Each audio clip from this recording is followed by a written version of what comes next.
Preston Vale smiled when he poured the poison. Not because he was nervous. Not because his hand shook. He smiled the way a man smiles when he has already won, slow, private, satisfied, while the wedding guests laughed and the violins played, and Ronan Blackthorne sat 12 feet away with his back turned. Preston had spent 11 months building this moment. 11 months of patience, of handshakes, of yes, sirs, and of course, sir, watching Ronan trust him with shipping routes, financial codes, the kind of access that only a man above suspicion ever receives. And now a Tuscan chapel full of witnesses was about to watch two crime families destroy each other, while Preston Vale walked out with everything. There was only one person in that entire room who was watching Preston's hands. A waitress from Seattle who wasn't supposed to be there at all. If you've ever felt invisible, if you've ever been the person in the room that nobody looked at, twice stay with this story. Because sometimes the person nobody sees is the only one paying attention. Subscribe to this channel. Hit the like button. Drop your city and country in the comments. I want to see far this story travels. And don't go anywhere, because what happens next will change the way you see everything. The rain had been falling on Seattle for 6 straight days. Not the dramatic, cinematic kind of rain that announces itself and then stops. The Pacific Northwest kind, low, relentless, gray. The kind that works its way into coat seams and shoe leather and the back of your neck until you stop noticing it. Because noticing it doesn't change anything. Claire Winslow had stopped noticing Seattle rain sometime around her 23rd birthday. She was 25 now, and she noticed almost nothing about the walk to the Harbor Light Diner except the time, because being late cost her the best tables, and the best tables were the only reason she stayed. She pushed through the side door at 5:47 p.m. and immediately caught the look from Donna, who managed the floor and communicated entirely through eyebrow movements. "Table 6, Donna said, without looking up from her seating chart. "He's been there 20 minutes. He ordered nothing. He just sits." Claire shrugged off her wet jacket and grabbed her apron from the hook. "What does he look like?" "Like he owns the building," Donna said. "And possibly the block." Claire didn't ask follow-up questions. She'd worked the Harbor Light for 3 years. She knew what wealthy men looked like when they wandered in from the cold, the specific way they sat in diner booths, as though the vinyl were merely a temporary inconvenience, as though their actual life were somewhere else, entirely, and this was only a brief interruption of it. They always ordered black coffee and didn't touch it. They always tipped exactly 20%, calculated to the cent, because they had people who calculated things for them. She picked up the coffee pot and headed toward table 6. He was sitting at the window, watching the street below. His suit was charcoal and clearly expensive. In the way that expensive things never announce themselves, no visible brand, no ostentatious cut, just fabric, that hung correctly on a man who'd probably been wearing things like it for 20 years. He was somewhere in his late 30s, with dark hair going silver at the temples, and a stillness about him that wasn't relaxation. It was the stillness of a man who'd learned long ago that unnecessary movement was a form of weakness. He didn't look up when she approached. "Coffee?" Claire asked. "Black," he said. "Thank you." She poured it. He watched the street. She left. She came back 12 minutes later because the pot needed refilling. And table 6 was on her route. He still hadn't touched the cup. His phone was face down on the table. He hadn't moved it. 3 men had come in since she'd last passed. She'd noticed them without meaning to, the way you notice a change in air pressure before a storm, and they'd taken separate tables, which was unusual, and they'd each ordered only water, which was more unusual, and none of them had looked at the menus at all. She refilled his cup without being asked. This time he looked up. His eyes were a very particular shade of gray-green, the color of deep water before the light ran out, and they moved across her face the way someone reads a document quickly, completely, without betraying what they found. "You noticed them," he said. Claire set the coffee pot down. "Noticed who?" His expression didn't change, but something in it settled, like a door closing quietly. The 3 men who came in separately. Different tables. No menus. "You've glanced at each of them twice in the last 4 minutes." She looked at him for a moment. "I glance at all my customers." "You glanced at them differently." She didn't say anything to that. Mostly because he was right. His name, she would learn later, was Ronan Blackthorne. She didn't know that yet. She didn't know that he controlled shipping operations through 3 Pacific Coast ports, that the casinos that paid their taxes so quietly and promptly were his, that the violence his organization committed was always precise and always deniable, that federal investigators had opened and closed files on him 4 separate times without finding the sips in the single document that would make a charge stick. She didn't know any of that. All she knew, standing at table 6 with a half-full coffee pot and wet shoes, was that this man was paying the kind of attention to her that people in her world didn't pay, and that the 3 men at the separate tables had stopped pretending to look at their menus. The window shattered before she could finish the thought. The first shot came through the glass so fast that she didn't hear the gun, only the explosion of the frame, and then the scream from the back of the diner, and then she was behind the counter, and so was he. She didn't remember moving, didn't remember the moment when his hand closed around her wrist and pulled, and then the coffee pot was on the floor, spinning in a lazy circle, and she could hear her own breathing very clearly. "Stay down," Ronan said. His voice hadn't changed at all. It was the same level, quiet register he'd used when he ordered coffee. "I'm down," Claire said. "Good." She heard 3 sounds in quick succession. She didn't look. She wouldn't look back on it and try to reconstruct it, precisely because some things are better left as it sounds loud, then quiet, then very quiet. And then Donna was sobbing somewhere near the kitchen entrance, and 2 of the tables were overturned and the window was gone. Cold November air pouring through the frame. Ronan stood up. He straightened his cuffs. His suit jacket was destroyed, hot coffee across one lapel from where the pot had gone when she stumbled, a long tear along the sleeve where something had caught it. He looked at it the way you look at a car with a dead battery, inconvenient but fixable. "Are you hurt?" he asked her. Claire was still behind the counter. She looked down at her hands. They were shaking.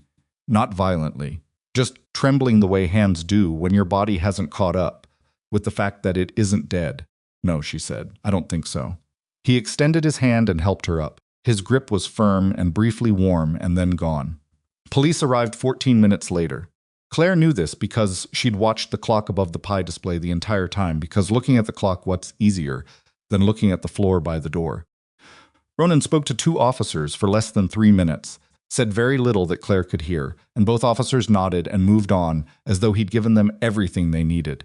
She didn't think about that until later. He came back to table 6. He sat down. He looked at his untouched coffee, and then he slid a piece of paper across the table toward her. Claire looked at it. It was a check, the kind that came from a real bank account, not a wire, not cash, a paper check with his name printed on it in clean serif type. Ronan Blackthorne. She read the number 3 times because the first 2 times her brain rejected it. $50,000. "That's not a tip," she said. "No," he agreed. "It's the beginning of a conversation. Sit down, Ms. Winslow." She looked up. "I didn't tell you my name." "You didn't need to." He didn't explain that further. He just waited, with the patience of a man who had never in his adult life needed to ask twice. She sat down. For a moment neither of them spoke. Outside, the rain kept falling, indifferent to everything that had just happened. Donna was talking to a police officer near the hostess stand. The 3 men by the separate tables were gone, which was the detail Claire's brain kept returning to without fully processing. "Your father owes $40,000, Ronan said. "Walter Winslow. The loan was from a company called Pacific Crest Lending, which is not technically a lending company." Claire's mouth went dry. "Who are you?" "Someone who knows that your father missed his 3rd payment in November, and that the individuals he owes tend to express their disappointment physically." He picked up his coffee. He took 1 sip. "He's a good man in a bad situation. From everything I understand." "You understand?" Claire's voice came out flatter than she intended. "You're telling me you researched my father." "I research everyone I'm considering doing business with." "I'm a waitress." "You were a waitress," Ronan said. "That's subject to change." She wanted to stand up. She was aware of wanting to stand up her body, had the impulse. Her legs even shifted slightly, but she didn't. Because $50,000 was sitting in her hand and her father owed 40,000 to people who hurt people. A sound like Greenwood splitting, and her mother's hospitals were organized by date in a folder on the kitchen table, because organizing them was the only thing Claire could control about them. "What do you want?" she asked. Ronan set the cup down. He looked at her directly. There was something almost uncomfortable about his directness, not threatening, just completely unambiguous, the look of someone who had long since stopped bothering with softening language. My younger brother is getting married in 5 days, he said. The wedding is in Tuscany. It's a large event with significant political implications. The woman my brother is marrying is Juliet Carraway. Her father is Harlan Carraway. Claire didn't know the name. She filed it. Harlan has a second daughter, Vanessa. For some time now, Harlan has made it clear socially, indirectly, in the specific way that men like him make things clear that he expects the alliance created by Wesley and Juliet's marriage to extend further. He expects me to formalize a relationship with Vanessa. He has been building toward this expectation for 18 months, and the wedding is when he intends to press it. Claire looked at him. You need a date. I need some specific, Ronan said. I need someone who will make Harlan understand that the expectation is not going to be met without creating a confrontation that damages the broader arrangement. Someone he cannot simply dismiss or manipulate. He paused. And someone he cannot anticipate. You want someone who doesn't look like she belongs, Claire said.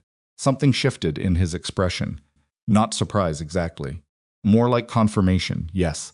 Because anyone from your world Harlan already has a file on. He already knows how to handle them. He knows which buttons, which pressure points. Correct, but a stranger. Claire looked down at the check. A stranger he's never heard of, showing up on your arm, breaks his entire plan. Because he doesn't have a strategy for someone who shouldn't be there. Ronan was quiet for a moment. When he spoke again, his voice was a degree quieter, as though he were adjusting something internally. Most people I've explained this to took considerably longer to arrive at that conclusion. I've been listening to rich men talk for 3 years, Claire said. You pick things up. He studied her for another few seconds. Then I will need 3 days of your time. The wedding is Saturday. You will be introduced as Claire Worthington, an art curator with an established European practice. I will provide you with everything you need in terms of preparation, wardrobe, and background. The check covers your father's debt, plus a cushion. If things go as planned, there's a second payment. A sound looked at the check. Claire looked at the check again. Her father's name floated through her mind, Walter, who'd been so embarrassed the night she'd found the loan paperwork that he'd left the room before she finished reading it. Sat at the kitchen table afterward, with both hands wrapped around his coffee mug and said nothing for 40 minutes while she pretended to look at something on her phone. What if things don't go as planned, she asked.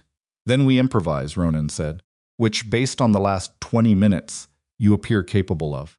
She almost laughed. It came out wrong, too short, too sharp, but it was real, which felt like something in that moment. I'm not an art curator, she said. Not yet, Ronan said.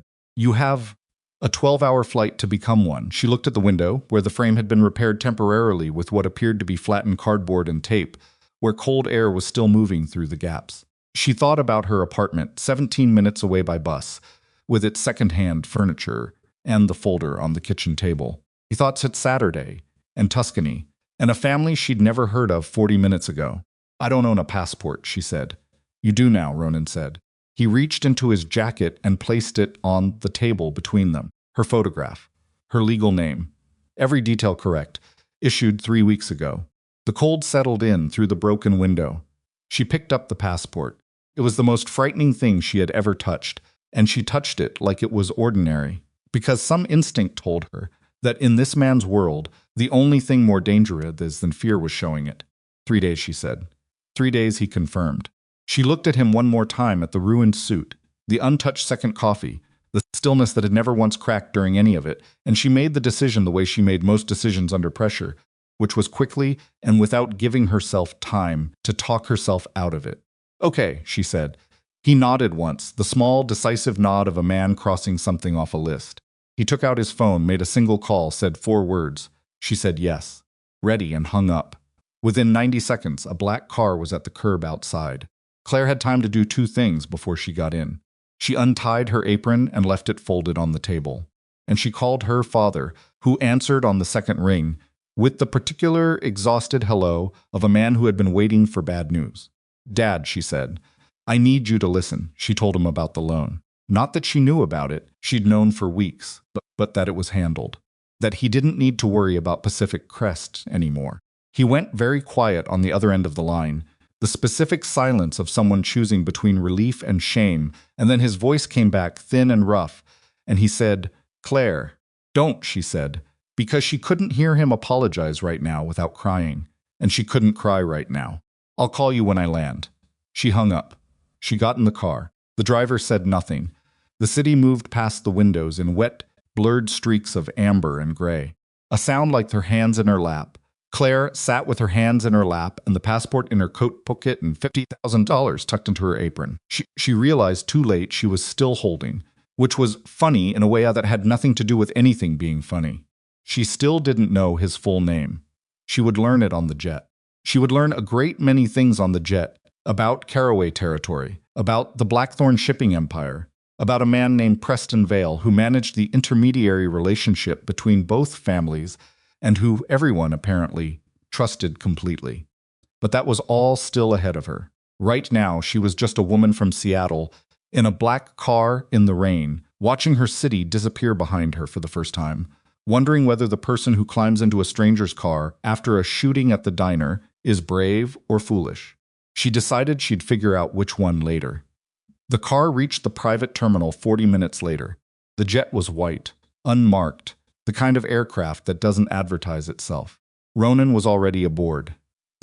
Standing in the aisle when she stepped through the door, still in the Ruinson suit, reading something on his phone, and when he looked up, his expression was exactly what it had been at the diner, measured, focused, already 3 steps past the moment she was still processing Fowman. "There's a team on board," he said, "stylists. 1 researcher, 1 logistics coordinator. They'll start working immediately. We have roughly 11 hours before we land in Florence." He paused.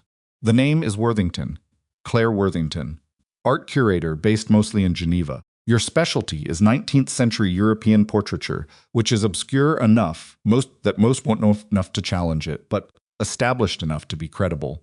He handed her a tablet. "Everything you need to know is organized by category. Start with the Caraway family, then the guest list, then the cover story." Claire looked at the tablet. The Caraway family section alone ran to 37 pages. "Anything else?" she said. "Yes." He looked at her for a moment, with that same evaluating stillness. "When you meet Harlan Caraway, look him directly in the eyes for the first 2 seconds. No longer." Men like him read extended eye contact as defiance and brief contact as nervousness. 2 seconds as confident without being a challenge. She nodded. "And when you meet Vanessa, let her come to me," Claire said. He looked at her. "She's going to test me. Whatever she says first, it'll be designed to make me feel small. If I respond, I validate the test. If I don't respond, she'll escalate. So I don't give her the first move. I make her come to me." She shrugged. "That's how it works with difficult customers, too.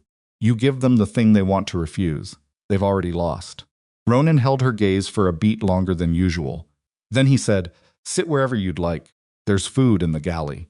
He went back to his phone. Claire sat down. Outside the window, Seattle's lights were already falling away below them, dissolving into weather and distance, smaller and then gone. She opened the Caraway family section. She started reading. What she didn't know yet, what nobody on that jet knew, what even Ronan Blackthorne, with all his preparation and all had not yet discovered, was that somewhere in Tuscany, a man named Preston Vale was sitting in a stone estate, looking at his own documents, and drawing lines between names with a quiet, satisfied smile. He'd been building this plan for 11 months. He'd accounted for every variable. He had not accounted for Claire Winslow. Nobody had. Claire learned 3 things about herself somewhere over the Atlantic. The first was that she could retain information under pressure better than she'd ever given herself credit for. The tablet's 37 pages on the Caraway family became a kind of map she could navigate in her head, names attached to faces. Faces attached to histories. Histories attached to the specific grievances that still governed behavior 15 years after the fact. Harlan Caraway, 61, who'd built his operation through Louisiana port access and hadn't forgiven the Blackthornes for expanding north in 2019. 28, the older daughter, who'd apparently agreed to marry Wesley, not out of pressure but something closer to genuine feeling, which made her more complicated than Claire had initially assumed. Vanessa Caraway, 26, the younger, who had her father's patience and her mother's capacity for cruelty and who had reportedly made the last 3 women to enter Ronan's orbit deeply uncomfortable within the first hour of meeting them. The second thing Claire learned was that the stylists on Ronan's jet were not people who made small talk. They worked with the focused silence of surgeons measuring, pinning, adjusting, and the woman in charge, a Croatian named Marta, who communicated mostly through gestures and sharp exhales, had looked at Claire's hands within 30 seconds of introduction and said, simply, "These will be a problem." She'd then spent 20 minutes working on them, which Claire found simultaneously humiliating and oddly comforting, because the attention was the most thorough anyone had paid to any part of her in a very long time. The third thing was that Ronan Blackthorne did not sleep. She knew this because she dozed for 90 minutes somewhere around hour 4. And when she came back up, he was in the same seat, in a fresh shirt, reading the same kind of documents he'd been reading when she boarded. He didn't look up when she woke. He didn't check on her. He simply existed in the cabin with the same concentrated stillness he'd had at the diner, like a man who had eliminated all unnecessary functions long ago, and sleep was one of them. She watched him for a moment before he noticed. Then he looked up. 30 minutes to Florence, he said. She nodded and went to find coffee. The descent into Tuscany happened through a break in the clouds, and even exhausted and anxious and wearing clothes that didn't belong to her yet, Claire felt the landscape below press against something in her chest. The hills were the color of old bread, patterned with dark lines of cypress. The farmhouses the color of clay, left to dry. A sound like a painting by someone who'd been trying to capture what light did to the world at 7 in the morning for their entire career, and had finally, in this one moment, gotten it right. She didn't say any of that out loud. She wasn't sure why. A sound like green wood splitting. Possibly because she was Claire Worthington now, and Claire Worthington, a curator who'd been looking at beautiful things in Europe for years, and was unlikely to be moved by a view from a jet window. She straightened in her seat and put on the expression she'd decided on during the night, interested, but not eager, attentive, but not anxious, and thought about the 2-second rule for Harlan Caraway's eyes. The estate was 40 minutes from the airfield, along roads so narrow and winding that the driver seemed to be negotiating with them, rather than driving. The property appeared around a bend, without warning, stone walls, iron gates, a long gravel approach, lined with olive trees, that had been growing there long enough to become architectural. The house itself was enormous in the specific Italian way of enormous things, which was to say it didn't announce itself. It simply existed with the absolute confidence of something that had stood for 400 years and expected to stand for 400 more. There were already cars in the drive, people on the steps, a sound like green wood splitting, a woman in a coral dress who turned when she heard the gravel and watched their car with the focused attention of someone who had been expecting something and was already assessing whether it had arrived. "Vanessa," Ronan said quietly. He hadn't been looking at the window. He'd been looking at Claire. "She's been told we're arriving.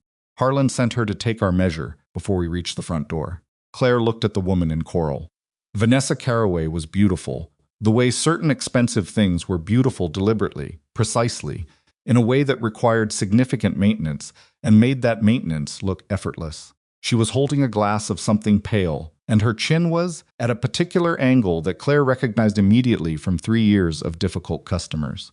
It was as the angle of someone who had already decided to be unimpressed. "Don't let her see you looking at her," Ronan said.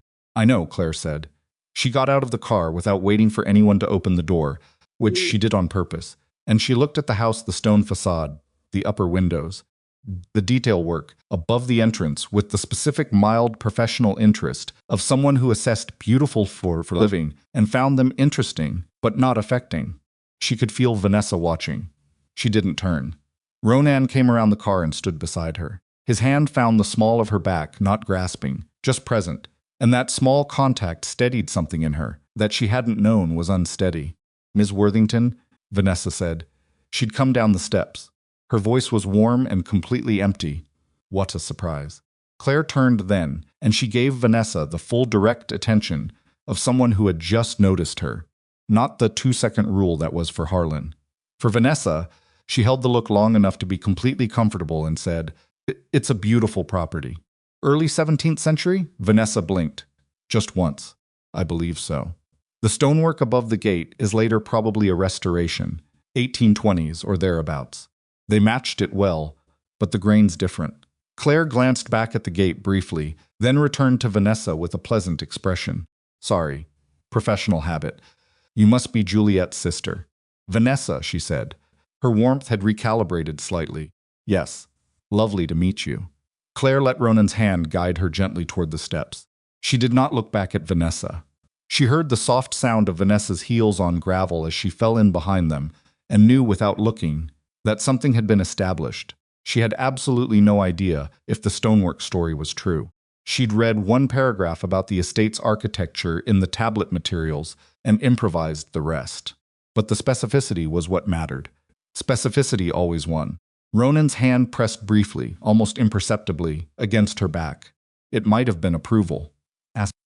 The interior of the estate was cool and smelled of stone and old flowers, and there were staff moving through the corridors with the particular purposeful invisibility of staff at large events. The kind of invisibility Claire knew from the inside out, and which now felt like standing on the wrong side of a mirror.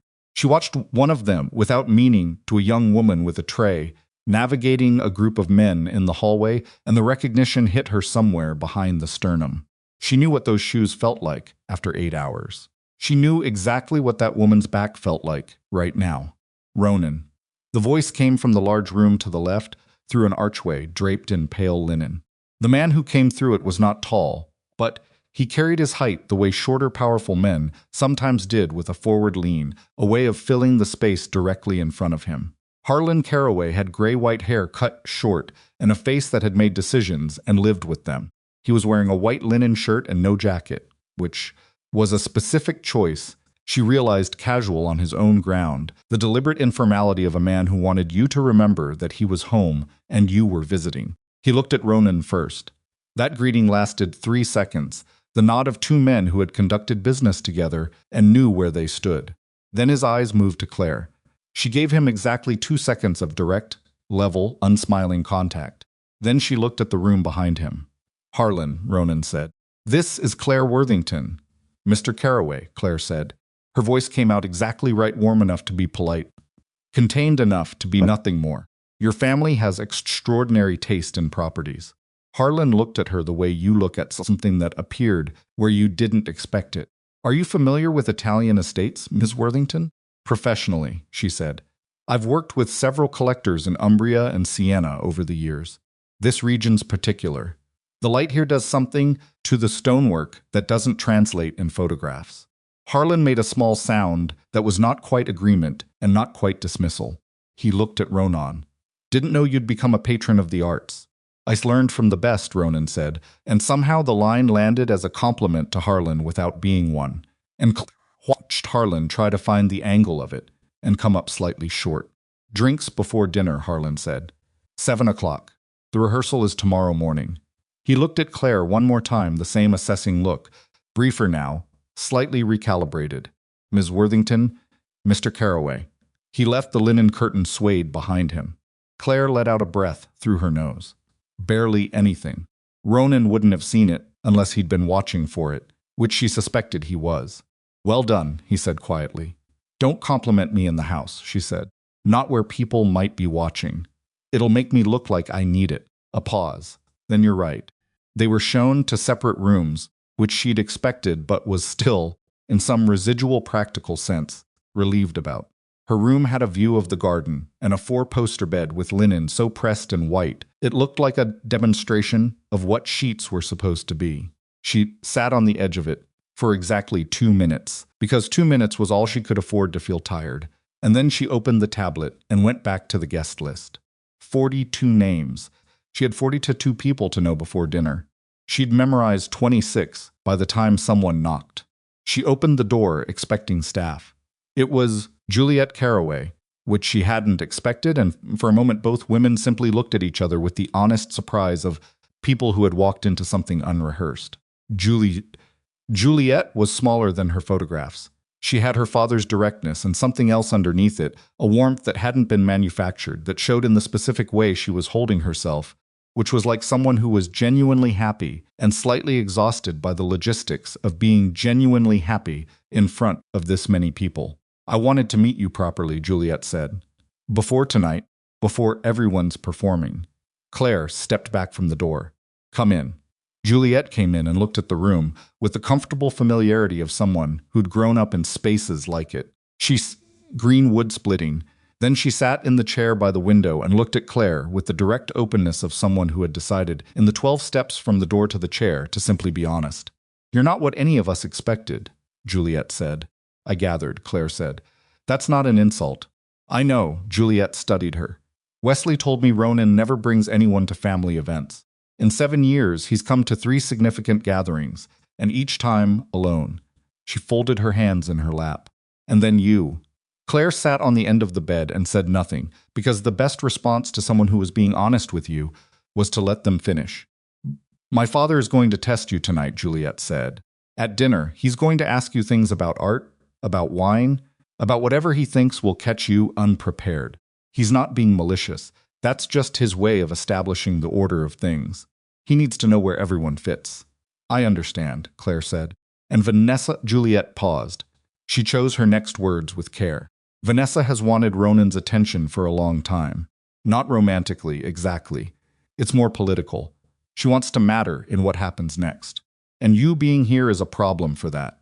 "I appreciate you telling me," Claire said. Juliet looked at her for a moment. There was something in her face that was difficult to name, not suspicion, not sympathy, something more specific.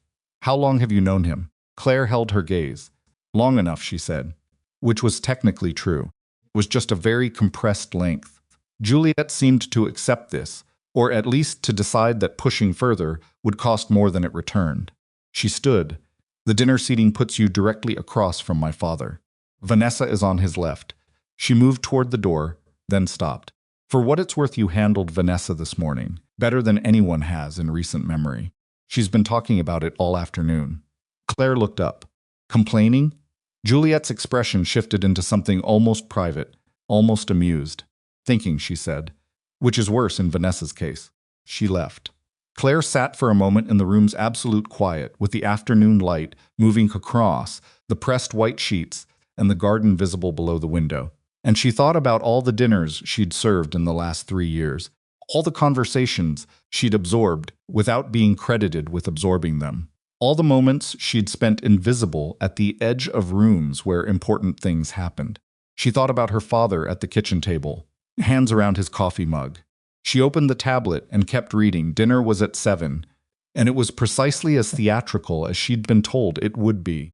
22 people at a table long enough to require raised voices at the ends, candlelight sufficient to flatter everyone, while making genuine facial expressions slightly harder to read. Claire counted exits when she sat down, a habit she'd developed, for reasons she couldn't entirely explain. Something between diner training and the vague instinct that in this world, knowing where the doors were mattered. She was across from Harlan. Ronan was on her right. 2 seats to Harlan's left, Vanessa sat with perfect posture and a smile calibrated for an audience. The wine was a Barolo, which she recognized from a customer 2 years ago, who'd ordered a bottle at the diner for reasons she'd never understood, who'd explained its regional character to his companion in the specific verbose way of men who knew about wine and needed people to know they knew. She'd retained all of it. She hadn't known at the time why. She knew now. When Harlan mentioned the vintage, she said the right thing. Not too much, just enough. When the subject turned to a painting in the estate's front gallery, she asked a precise question about provenance that made Harlan's eyebrows move a degree upward, the specific movement of a man revising an assumption. She didn't perform. She deployed. There was a difference. The test was about 40 minutes in. Harlan set down his glass and looked at her with the directness of a man who'd decided to stop circling. "You said you work primarily in Geneva," he said. "Who are your clients there?" The table didn't go quiet, but it adjusted. The way a room adjusts when the temperature changes, not obviously, just a degree, perceptible, only to people paying attention. Claire met his eyes. 2 seconds. Then she said, "I have a confidentiality arrangement with most of them. Collecting at the level they operate tends to attract attention they'd prefer to avoid." She reached for her water glass. "I imagine you understand that. Certain arrangements are better protected by their discretion than their documentation." Harlan looked at her for a long, measured moment. Then he made a sound low, short, that might have been a laugh. "Fair enough," he said. Roan picked up his wine glass and said nothing. Across the table, Vanessa touched her earring with 2 fingers, an absent-looking gesture that Claire had now seen 3 times since dinner started, and which she was fairly certain was not absent at all. What happened at 9:17 was small enough that Claire almost missed it. Almost. The man refilling Ronan's wine was young mid-20s, dark hair, the practiced neutral expression of experienced service staff. She'd noticed him twice before. Not because he was notable, but because he was slightly less fluid than the other staff. His movements 3% less automatic. The way it looked when someone was performing a role they'd learned, rather than inhabiting a role they'd done 1,000 times. She knew that look. She'd worn it herself, the first 6 months, at the Harbor Light. He moved behind Ronan and reached for the glass. His eyes went to the far end of the table, specifically to a man 2 seats from the end mid-50s, gray temples, a long-heeled scar running from his jaw toward his left ear, who was talking to the woman beside him with relaxed, generous attention. The scar she'd noted from the guest list materials. Preston Vale, intermediary, trusted by both families. Present at every significant arrangement between the Blackthornes and the Carraways for the last 6 years. The young waiter looked at Preston. Preston didn't look back. He was smiling at something the woman beside him had said. The waiter's hand moved over Ronan's glass. Something dropped. Not dramatically, no flourish, no visible container. Just a movement. A quarter second. The kind of thing that might be a thumb slipping if your thumb were positioned that way and doing that specific motion. Claire picked up her own water glass and, without hurrying, reached across in front of Ronan to set it down on his other side. Her elbow caught his wine glass. The wine went across the tablecloth. "I'm so sorry," she said, and her voice carried the precise, genuine embarrassment of someone who had made a social error at an important dinner, which she could produce authentically because she'd watched it on customers' faces 300 times. I'm sorry, I'm terrible with." "It's fine," Ronan said. His hand covered hers on the table. His fingers were steady. Staff materialized. The cloth was blotted. A new glass appeared. Fresh wine was poured by a different member of the serving team. The young waiter had moved to the far end of the table. Preston Vale was still smiling at his companion. Under the noise of the table's recovered conversation, Ronan's voice reached her at a register just above silence. "Tell me." She didn't look at him. She picked up her fork. The young waiter. Dark hair. He looked at Preston before he reached for your glass. A pause. She cut into her food. "He's gone to the kitchen now. I'd want to know who hired him and how recently." Silence from Ronan's side. 3 seconds of it, which was Ronan's equivalent of a sharp intake of breath. "Are you certain?" he said. "No," she said. "But I knocked over your wine, didn't I?" He didn't answer. He didn't touch his new glass. 2 minutes later, she saw him take his phone from his pocket beneath the table and send a text. Whoever was on the other end responded in under 40 seconds. Ronan read it. His jaw set in a way she'd not seen before, not anger, something colder than anger. The expression of a man whose calculations had just been confirmed and who was already 10 moves ahead of the confirmation. He put the phone away. After dinner, he said, "Don't go anywhere alone." What did they find? The waiter was hired 48 hours ago. Cash. His references were fabricated. He picked up his new wine glass and, without drinking from it, set it back down. Preston arranged the staffing for this event. The table was still talking. Harlan was making a story at the far end, gesturing with his hands, and his guests were laughing at the right moment. Juliet was watching Wesley, and the expression on her face was the most genuinely unguarded thing in the room. Vanessa was listening to a man beside her, with the kind of beautiful attentiveness that was entirely for the benefit of someone else's observation. And Preston Vale was cutting his meat with steady hands, smiling at something, unrushed, entirely at ease. Claire looked at her plate. She took a breath. Her pulse was running about 15% faster than usual, which was the number she'd arrived at during the shooting at the diner, the specific elevated rhythm of actual danger, as opposed to anxiety, which she could apparently now distinguish between, which was either an adaptation or a warning sign. She wasn't sure which. "He knows something went wrong," she said quietly. "He'll have seen the wine go over. Yes, he'll adjust. Whatever tonight was supposed to be, he'll move it. Yes. So whatever the plan is for tomorrow, he accelerates it," Ronan said, "or changes the method." He finally looked at her. directly, with the full attention she'd come to understand, meant he was not performing any version of himself for anyone's benefit. I'm going to offer you a way out. Tonight. Transportation, documentation, the money already transferred. You can be in Florence by midnight and on a flight home by morning. Claire looked at the tablecloth where the wine had been. The staff had done an excellent job. You could barely see the stain if you weren't looking for it. You think I can't handle this, she said. I think this is not what you agreed to, Ronan said. What you agreed to was a wedding weekend with difficult social dynamics. This is something else entirely. She was quiet for a moment. The room moved around them, candlelight and crystal, and the sound of people who did not know what was being said 3 feet away. She thought about the waiter's hand over Ronan's glass. The quarter second, the practiced way it moved. She thought about Preston Vale's steady hands on his knife. The smellman. She thought about a man she'd never met, who'd been building something for 11 months while everyone who should have been watching was looking somewhere else. Who'd been invisible because everyone trusted him. Who'd been safe because nobody looked at the people. Everyone assumed they already knew. I came as your fake date, she said. Yes, Ronan said. I'm staying as your partner, she said. Those are different things, and I need you to understand the difference before you offer me a car again. He looked at her for a long moment.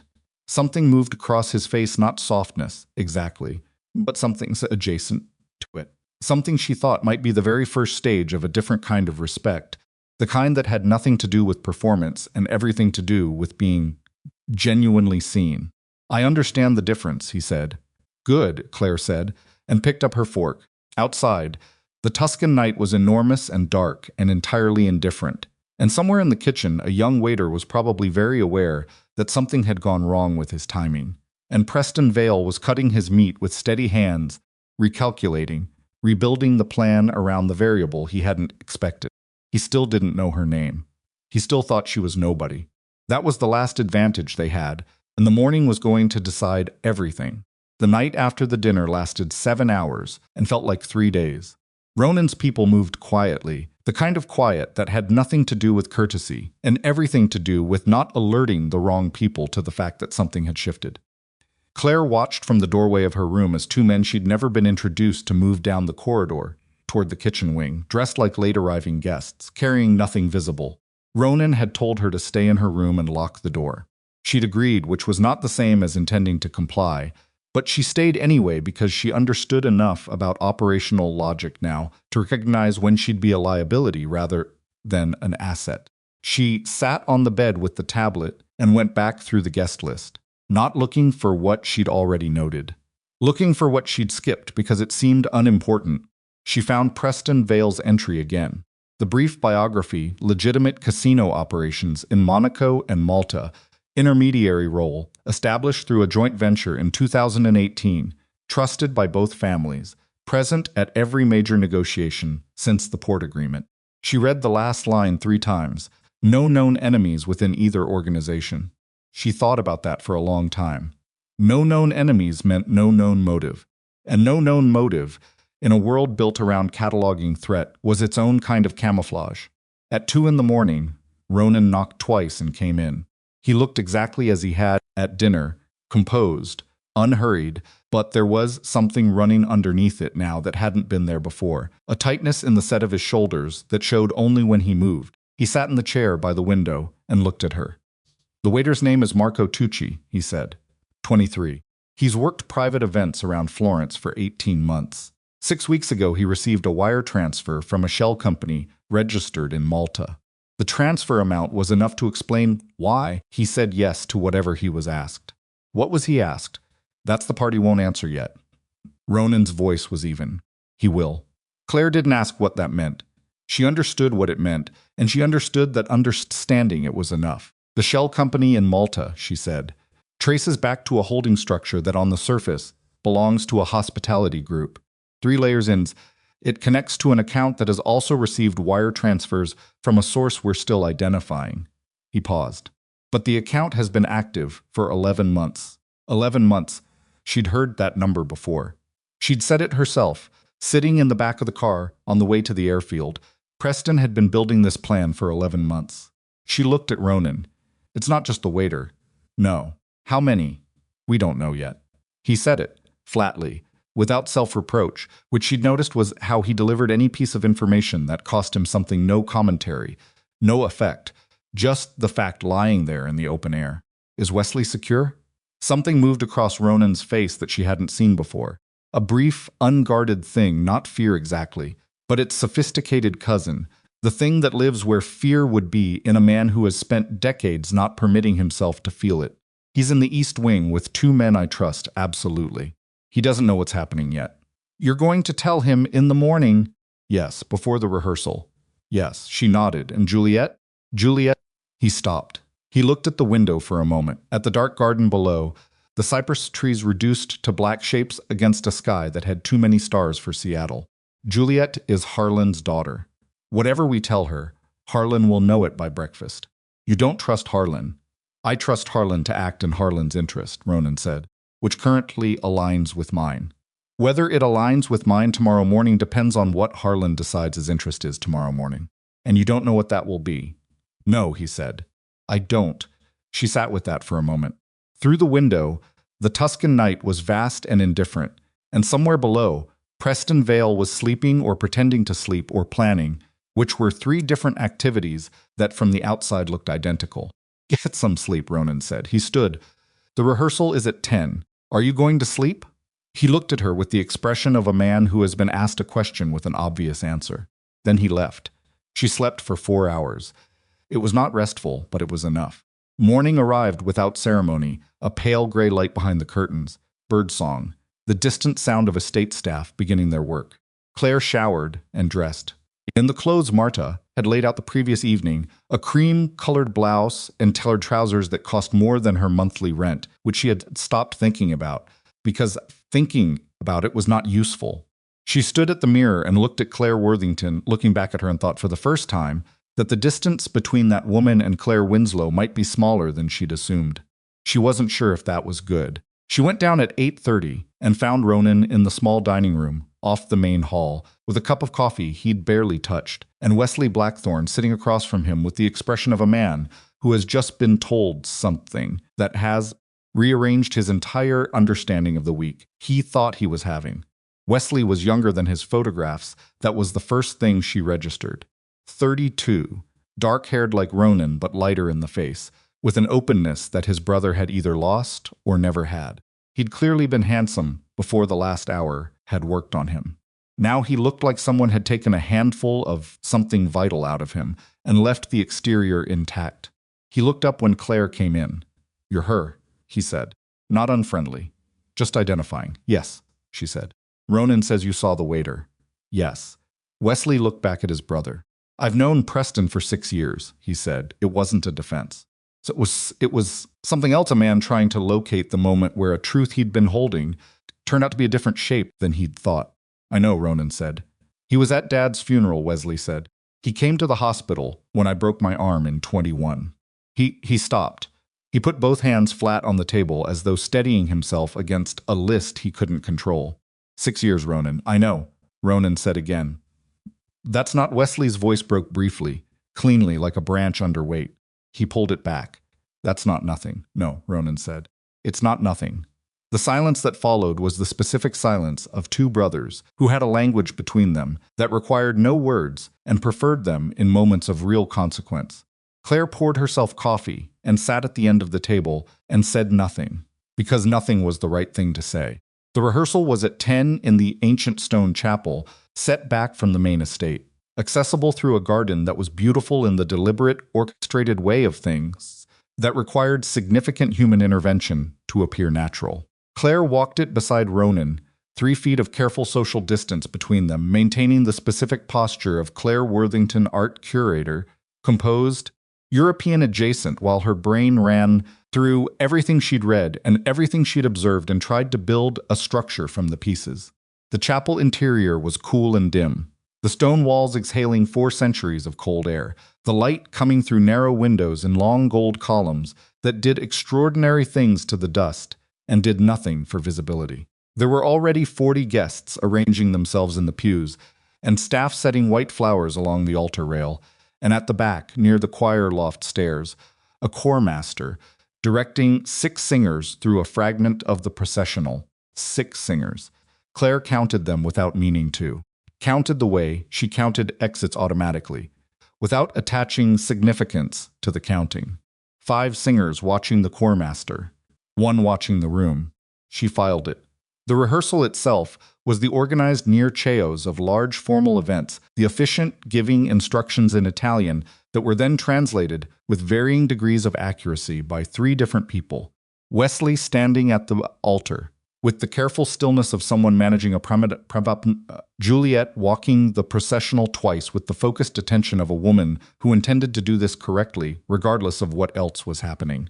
Harlan was there. He stood at the edge of the room with 2 of his men and watched everything with the patient proprietary attention of a man who had paid for a great deal of this and intended to extract the appropriate return from it. He found Claire once, across the room, and held the look for a moment that was too deliberate to be casual. She gave him the 2-second return and broke it first, dropping her gaze to her phone.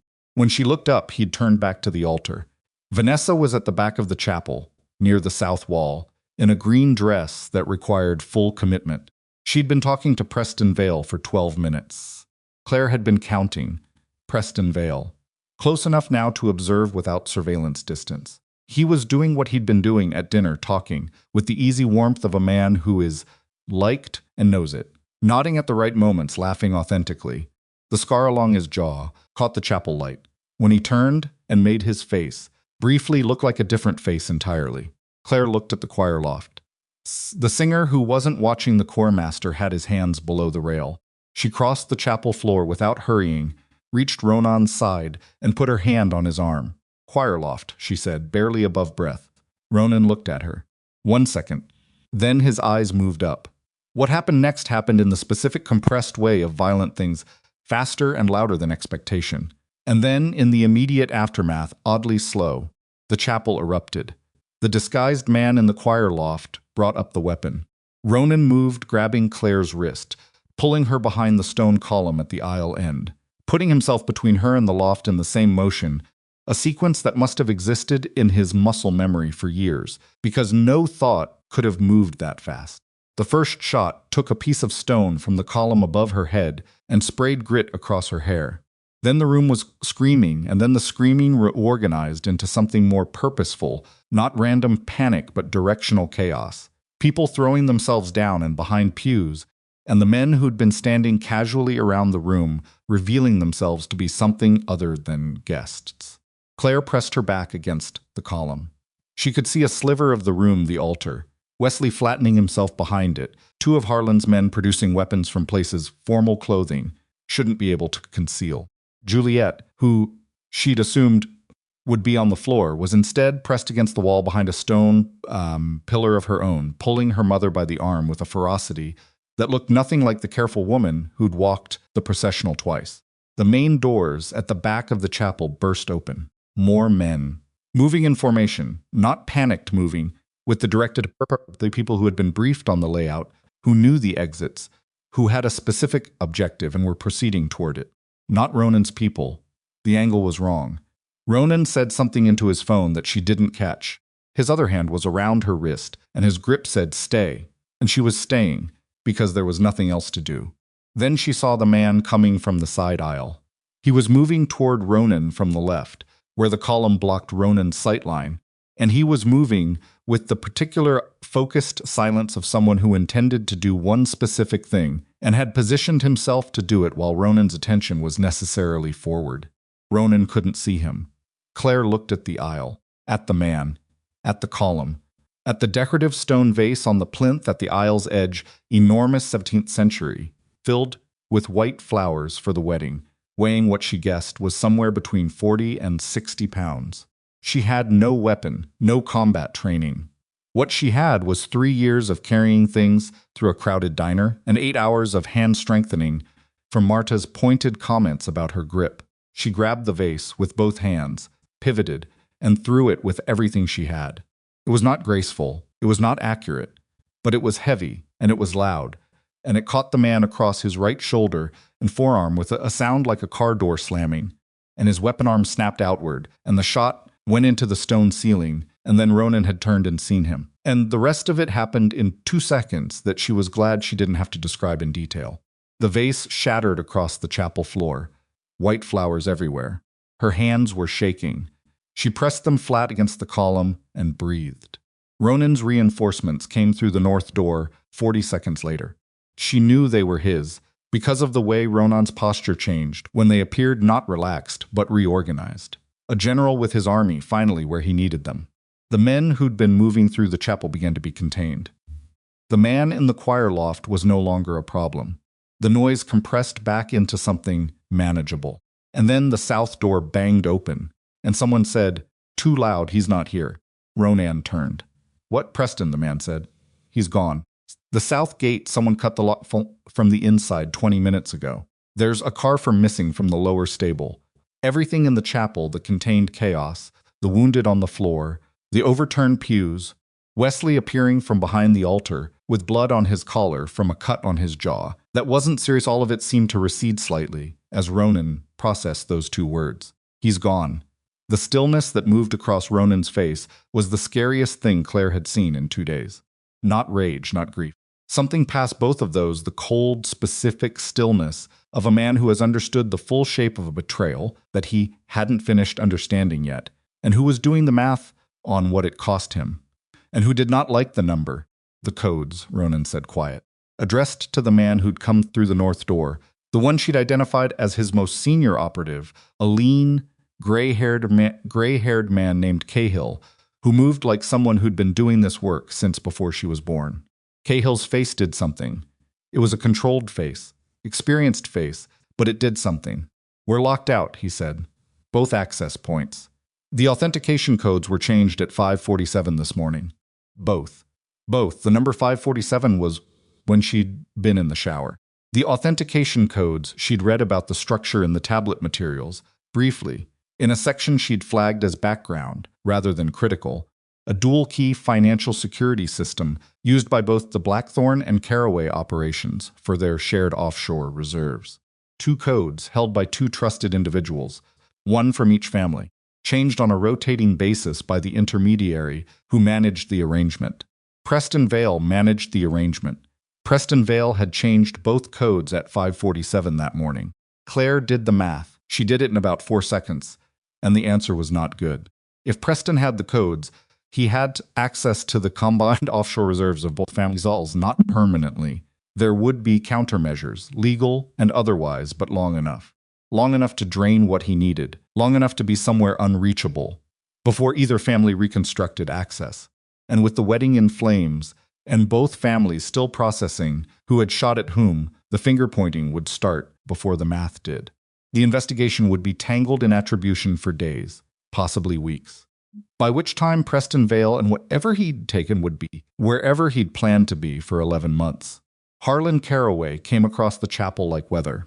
He was not running. Harlan Caraway did not run, but he was moving with the full committed weight of a man whose fury had found its vector. He stopped in front of Ronan with 2 of his men behind him, and his face was the color of old brick, and his voice when it came was not raised. It was the opposite of raised. It was compressed. "You brought this here," Harlan said. Ronan looked at him. "Preston ran your staffing for this event. The waiter who attempted to poison me last night was on your payroll. My staffing arranged by Preston, who you vouched for, who you brought into the joint arrangement in 2018.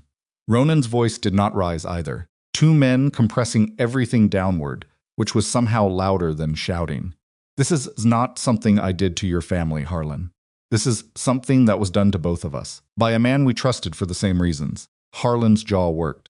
He looked at Ronan for a long moment, then at the chapel, the damage his men.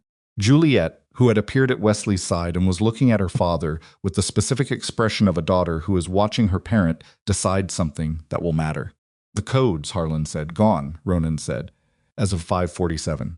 Something terrible moved across Harlan's face. He controlled it. He was very good at controlling things. But it moved. "How much?" "We're calculating enough."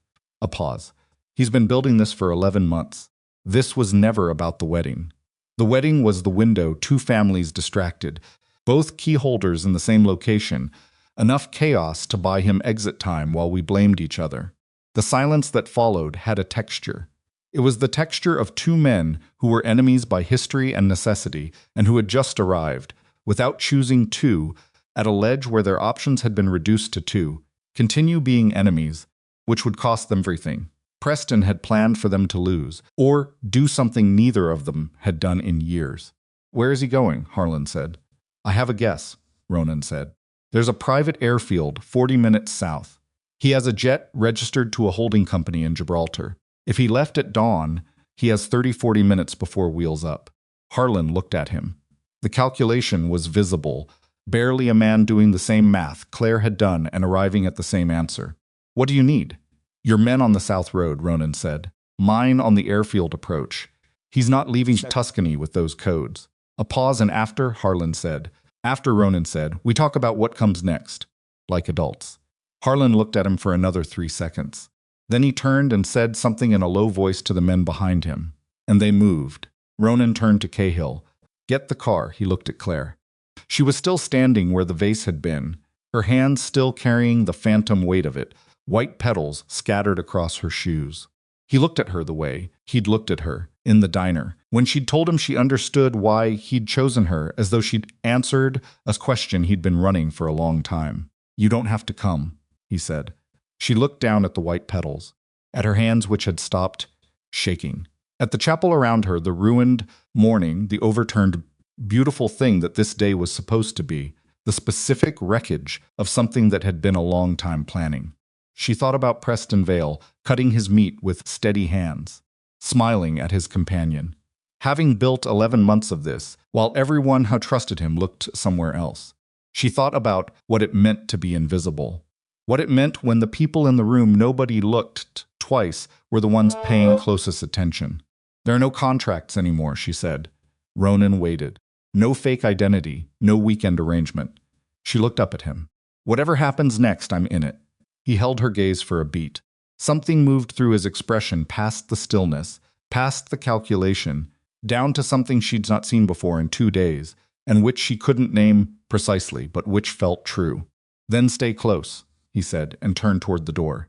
She followed him out of the chapel, and into the Tuscan morning, which was brilliant and golden, and entirely ignorant of everything that had just collapsed inside the stone walls behind her, and the car was already at the garden path. And Preston Vale had a 30-minute head start, and the codes to 2 families' reserves, and a jet waiting 40 minutes south.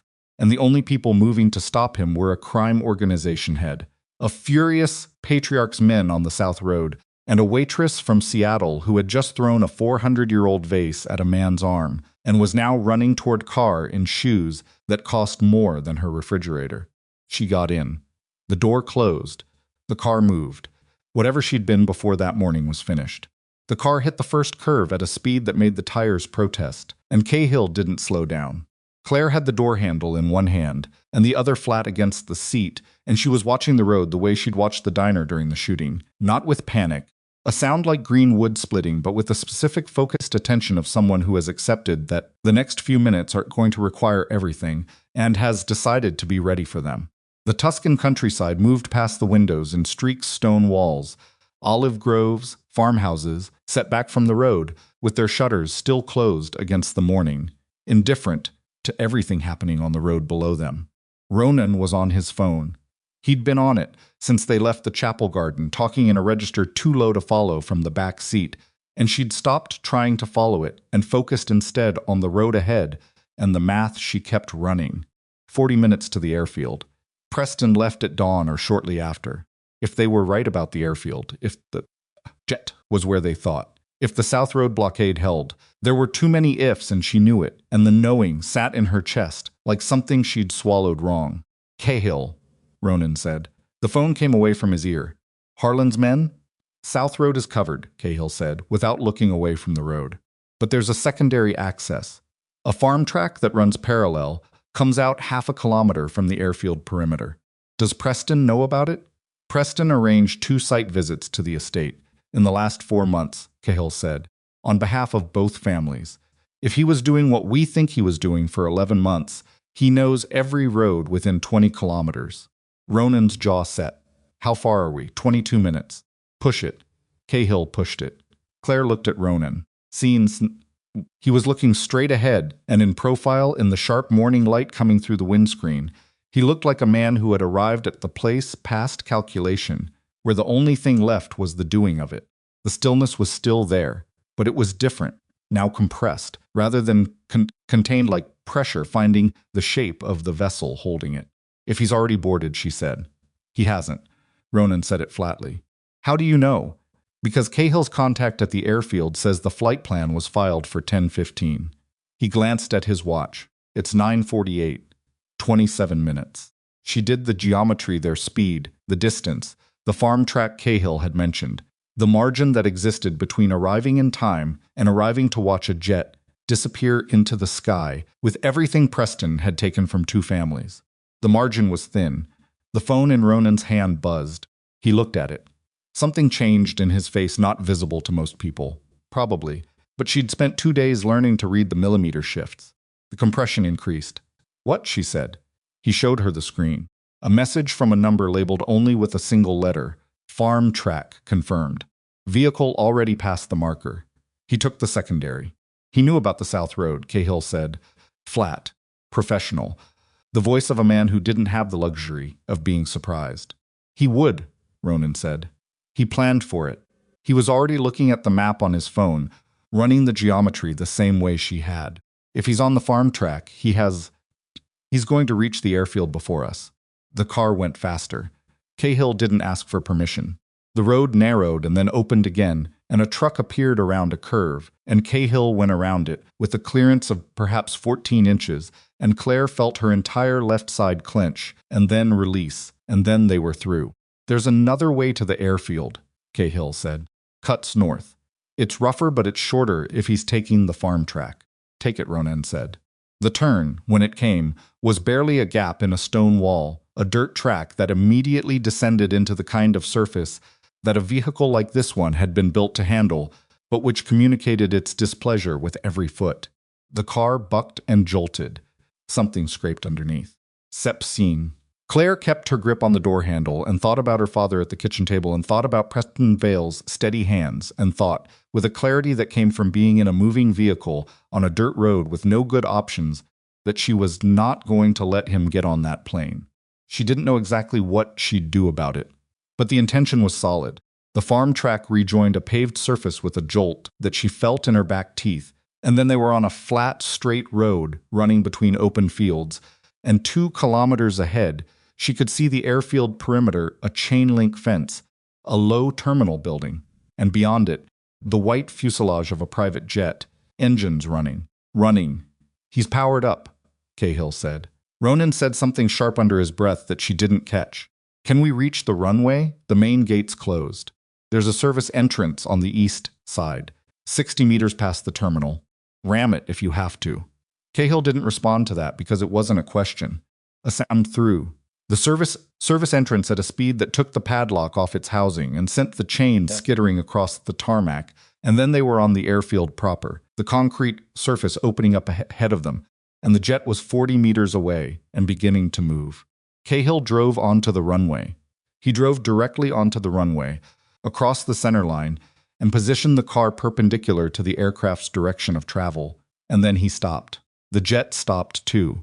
Not immediately, there was a moment, maybe 3 seconds, where it didn't stop, where it kept rolling, and Claire thought, in that specific clear way of someone watching a calculation fail in real time, that this was going to end in a way that nobody survived. Then the engines changed pitch, and the aircraft decelerated and stopped with maybe 20 meters between its nose and the car's hood. The silence after the engines wound down was enormous. Then the aircraft door opened. Preston Vale came out. He was not what she'd expected. She didn't know what she'd expected, something more obviously menacing, maybe. Something that matched the 11 months and the codes and the dead men in the chapel. But he looked, standing at the top of the apse stair in the Tuscan morning, almost exactly like he'd looked at dinner, composed, well-dressed, the scar along his jaw catching the light. The only difference was the absence of the warmth. The dinner warmth was gone. What was left underneath it was something she recognized, vaguely, from the worst customers she'd ever served, the ones who weren't angry, just completely certain they were the most important person in the room. He was holding a woman by the arm. The flight attendant was young, maybe 22, in the standard uniform of the charter company Navy, with white trim, and her face had the rigid, effortful blankness of someone who was concentrating entirely on not making things worse by falling apart. Her arm was in Preston's grip, and the grip was not gentle, and the object in Preston's other hand was not complicated. Ronan got out of the car. Claire got out of the car. Cahill stayed behind the wheel, which she understood. The tarmac between them and the aircraft stairs was maybe 15 meters. The morning light was high and sharp and made everything look very clear. She could see Preston's face. She could see the flight attendant's face. She could see the way Ronan was holding himself, hands visible, away from his body, the specific posture of a man who was dangerous and needed the person with the weapon to know he understood that. "Put it down, Ronan," Preston said. He didn't raise his voice. He had the projection of a man accustomed to being heard. "Whatever you have, I can see your hands, and I can see Cahill in the car, and if anything moves in the next 60 seconds that I haven't authorized, she is the one who pays for it." "Let her go," Ronan said, "when I'm in the air." Preston's voice was entirely reasonable. That was the worst part about it, the reasonableness. "You drove onto my runway, which was dramatic, and I respect it. But you're holding bad cards. You know it, and I know it. You poisoned my wine last night," Ronan said. "You took the access codes from a dual-key security system, and you killed 3 people in a chapel this morning who were there for a wedding. One of your men in the chapel," Preston said.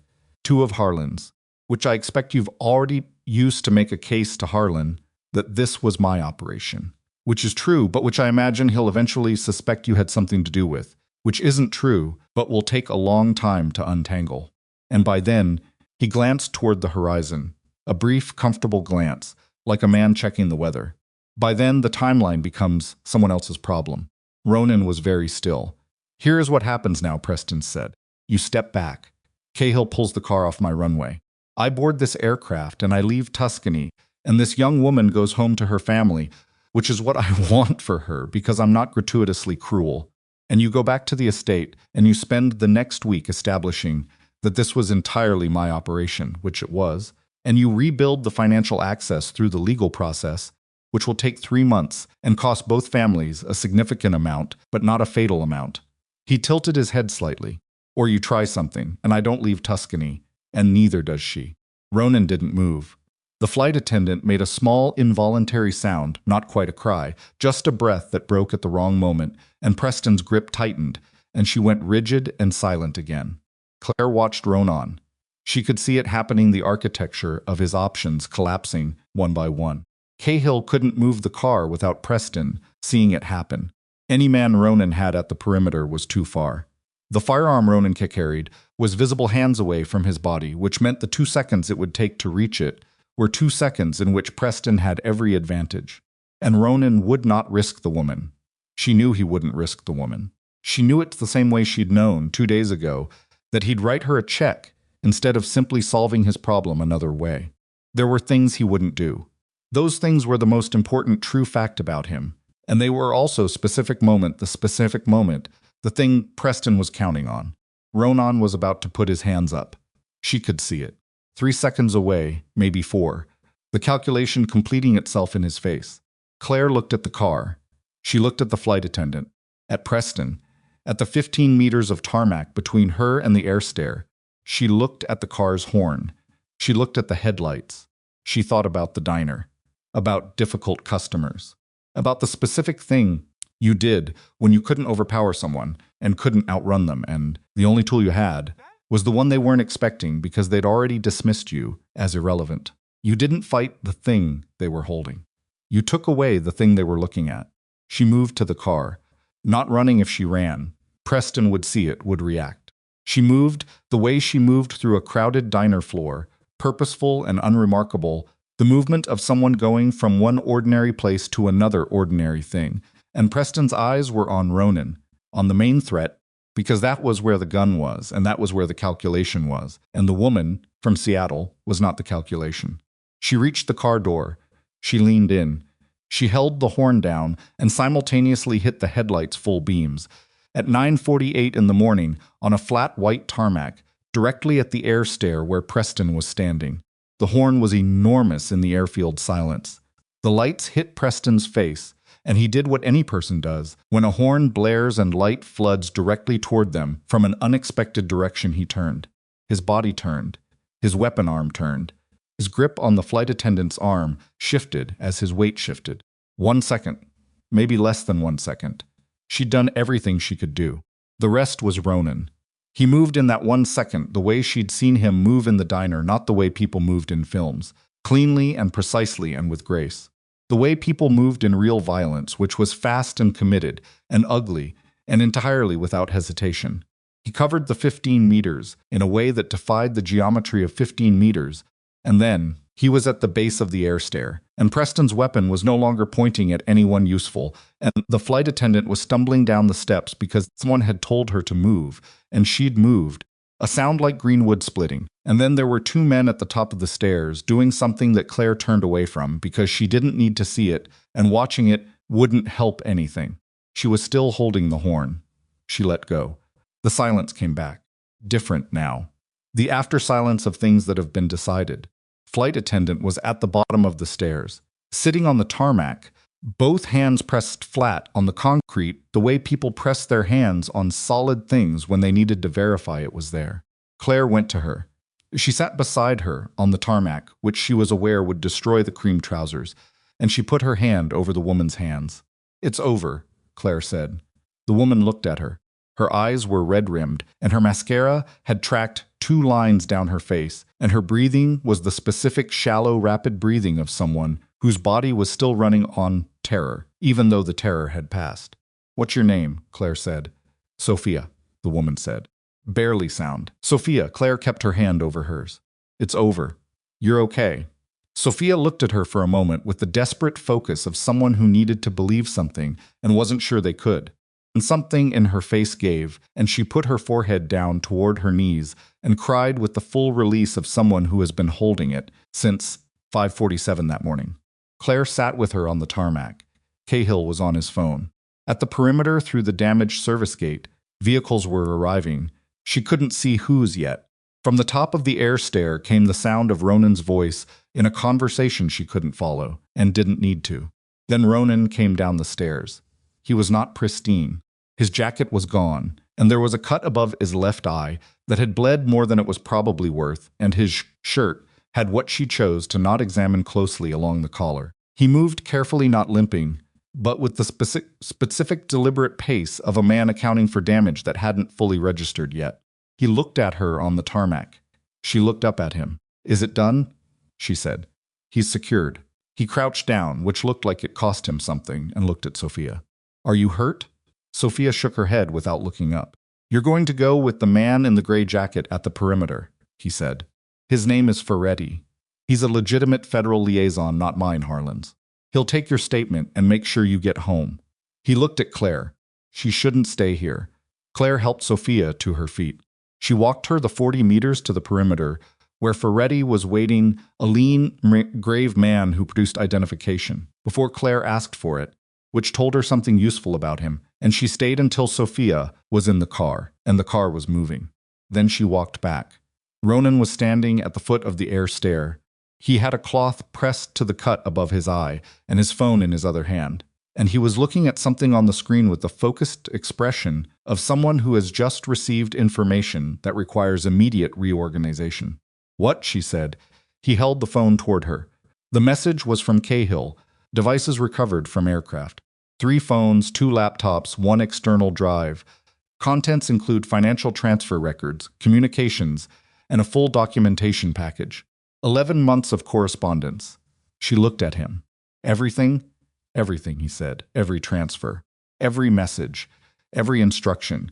He took the phone back. He documented it. In detail.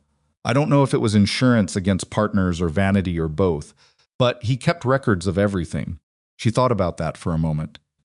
She was so certain of his own intelligence, so completely certain that the plan would work because he'd made it, that he'd kept records, that he'd documented his own 11 months of betrayal with the thorough confidence of someone writing a memoir. He thought he was going to walk away, she said. Yes. He thought nobody smart enough to use it was ever going to find it. Yes. She looked at the jet, at the tarmac. At the Tuscan morning, going gold, and high above the flat fields, the sky doing things with light that she'd looked at from the descent and felt in her chest. She thought about what those documents meant, not in the abstract, but specifically. Federal liaisons, cooperating witnesses, the precise unraveling of 11 months of construction, the pulling of one thread that brought the whole structure down. Preston Vale was at the top of the air stair with Cahill's people, and everything he'd built was on 2 laptops and an external drive on the tarmac of a Tuscan airfield. And the war he'd designed hadn't started because it hadn't had time to. "You're bleeding," she said. He touched the cloth above his eye. "It's minor." "It's not minor. There's a lot of—" "Claire." She stopped. He was looking at her with the full direct attention she'd come to understand was the only setting he had for things that mattered. No performance, no social register. Just the gray-green eyes and the cut and the Tuscan morning and the absolute absence of pretense. "The car horn," he said. She held his gaze. "The customers who are the hardest to manage aren't the ones who are angry," she said. "They're the ones who are certain. You can't fight certain. You take away what they're looking at." He was quiet for a moment. 3 years of that, he said. 3 years of that, she said. He looked at her for another beat. Then he looked at the phone in his hand. Then back at her. And what crossed his face in that moment was something she didn't think anyone who knew Ronan Blackthorne well had seen in a very long time, something unguarded and real and slightly raw, the expression of a man who had built every wall he had for very good reasons, and who was, in this specific moment, on this specific tarmac, aware of where the door was. He didn't say anything else. He didn't need to. From the perimeter, Cahill's voice carried across the tarmac. "Federal liaison is asking for Blackthorne." Ronan straightened. The wall went back up, not fully, but enough for professional purposes. He touched the cloth to his eye one more time, and then took it away and looked at the blood on it with the dispassion of someone assessing a minor inventory issue. "How's the cut?" she said. "Needs 3 stitches, he said. "Possibly 4. "You can tell from looking at it? I've needed stitches before." She almost smiled. "It came out badly calibrated, but it was real." "Come on," she said. "Let's go talk to the federal people." She started walking toward the perimeter. After a moment, she heard his footsteps on the tarmac behind her, the slightly merry face of someone accounting for damage. Samu. Steady and deliberate, not slow. At the perimeter, 2 federal vehicles and 3 of Harlan's cars had arrived, and Ferretti was talking into a phone with the expression of a man managing a situation that was much larger than a phone call, and somewhere in all of it, on 2 laptops and a drive, 11 months of Preston Vale's careful construction was being itemized by people whose job was exactly this. She stopped at the perimeter edge and looked back at the airfield. The jet sat on the runway, still, its engines quiet. The air stare extended like an unanswered question. She thought about the night at the diner, the check on the table, the passport with her photograph. She thought about the flight, the tablet, 37 pages on the Caraway family. She thought about the dinner table and the wine going over and the specific silence of Ronan reading a text under the tablecloth and the way his jaw had set. She thought about white flowers scattered across a chapel floor. About a woman named Sophia sitting on tarmac with her hands pressed flat to make sure it was real. She thought about a man who had written 3 words on a diner napkin before any of this had happened. She was still thinking about that when Ronan reached her side and Ferretti came toward them both, and the morning opened up into everything that came next, which was enormous and complicated and completely uncertain, and she was, for reasons she could not entirely account for, not afraid of any of it. The federal debrief took 4 hours and 53 minutes, and every one of those minutes had weight. The room they used was the airfield terminal's only conference space, a narrow rectangle with a folding table and 8 chairs and a window that looked out at the runway where the jet was still sitting, its air stare extended like an unresolved question. Ferretti had commandeered it within 20 minutes of arriving, had set up a recording device without ceremony, and had begun with the efficiency of a man who understood that the window between an event and its documentation was the difference between a case and a story. Claire sat across from him and gave her account twice. The first time straight through, no interruptions, because Ferretti had the wisdom to understand that an uninterrupted first account was where the truth lived before the witness started self-editing. before they registered what was significant and began emphasizing it, and what was embarrassing and began softening it.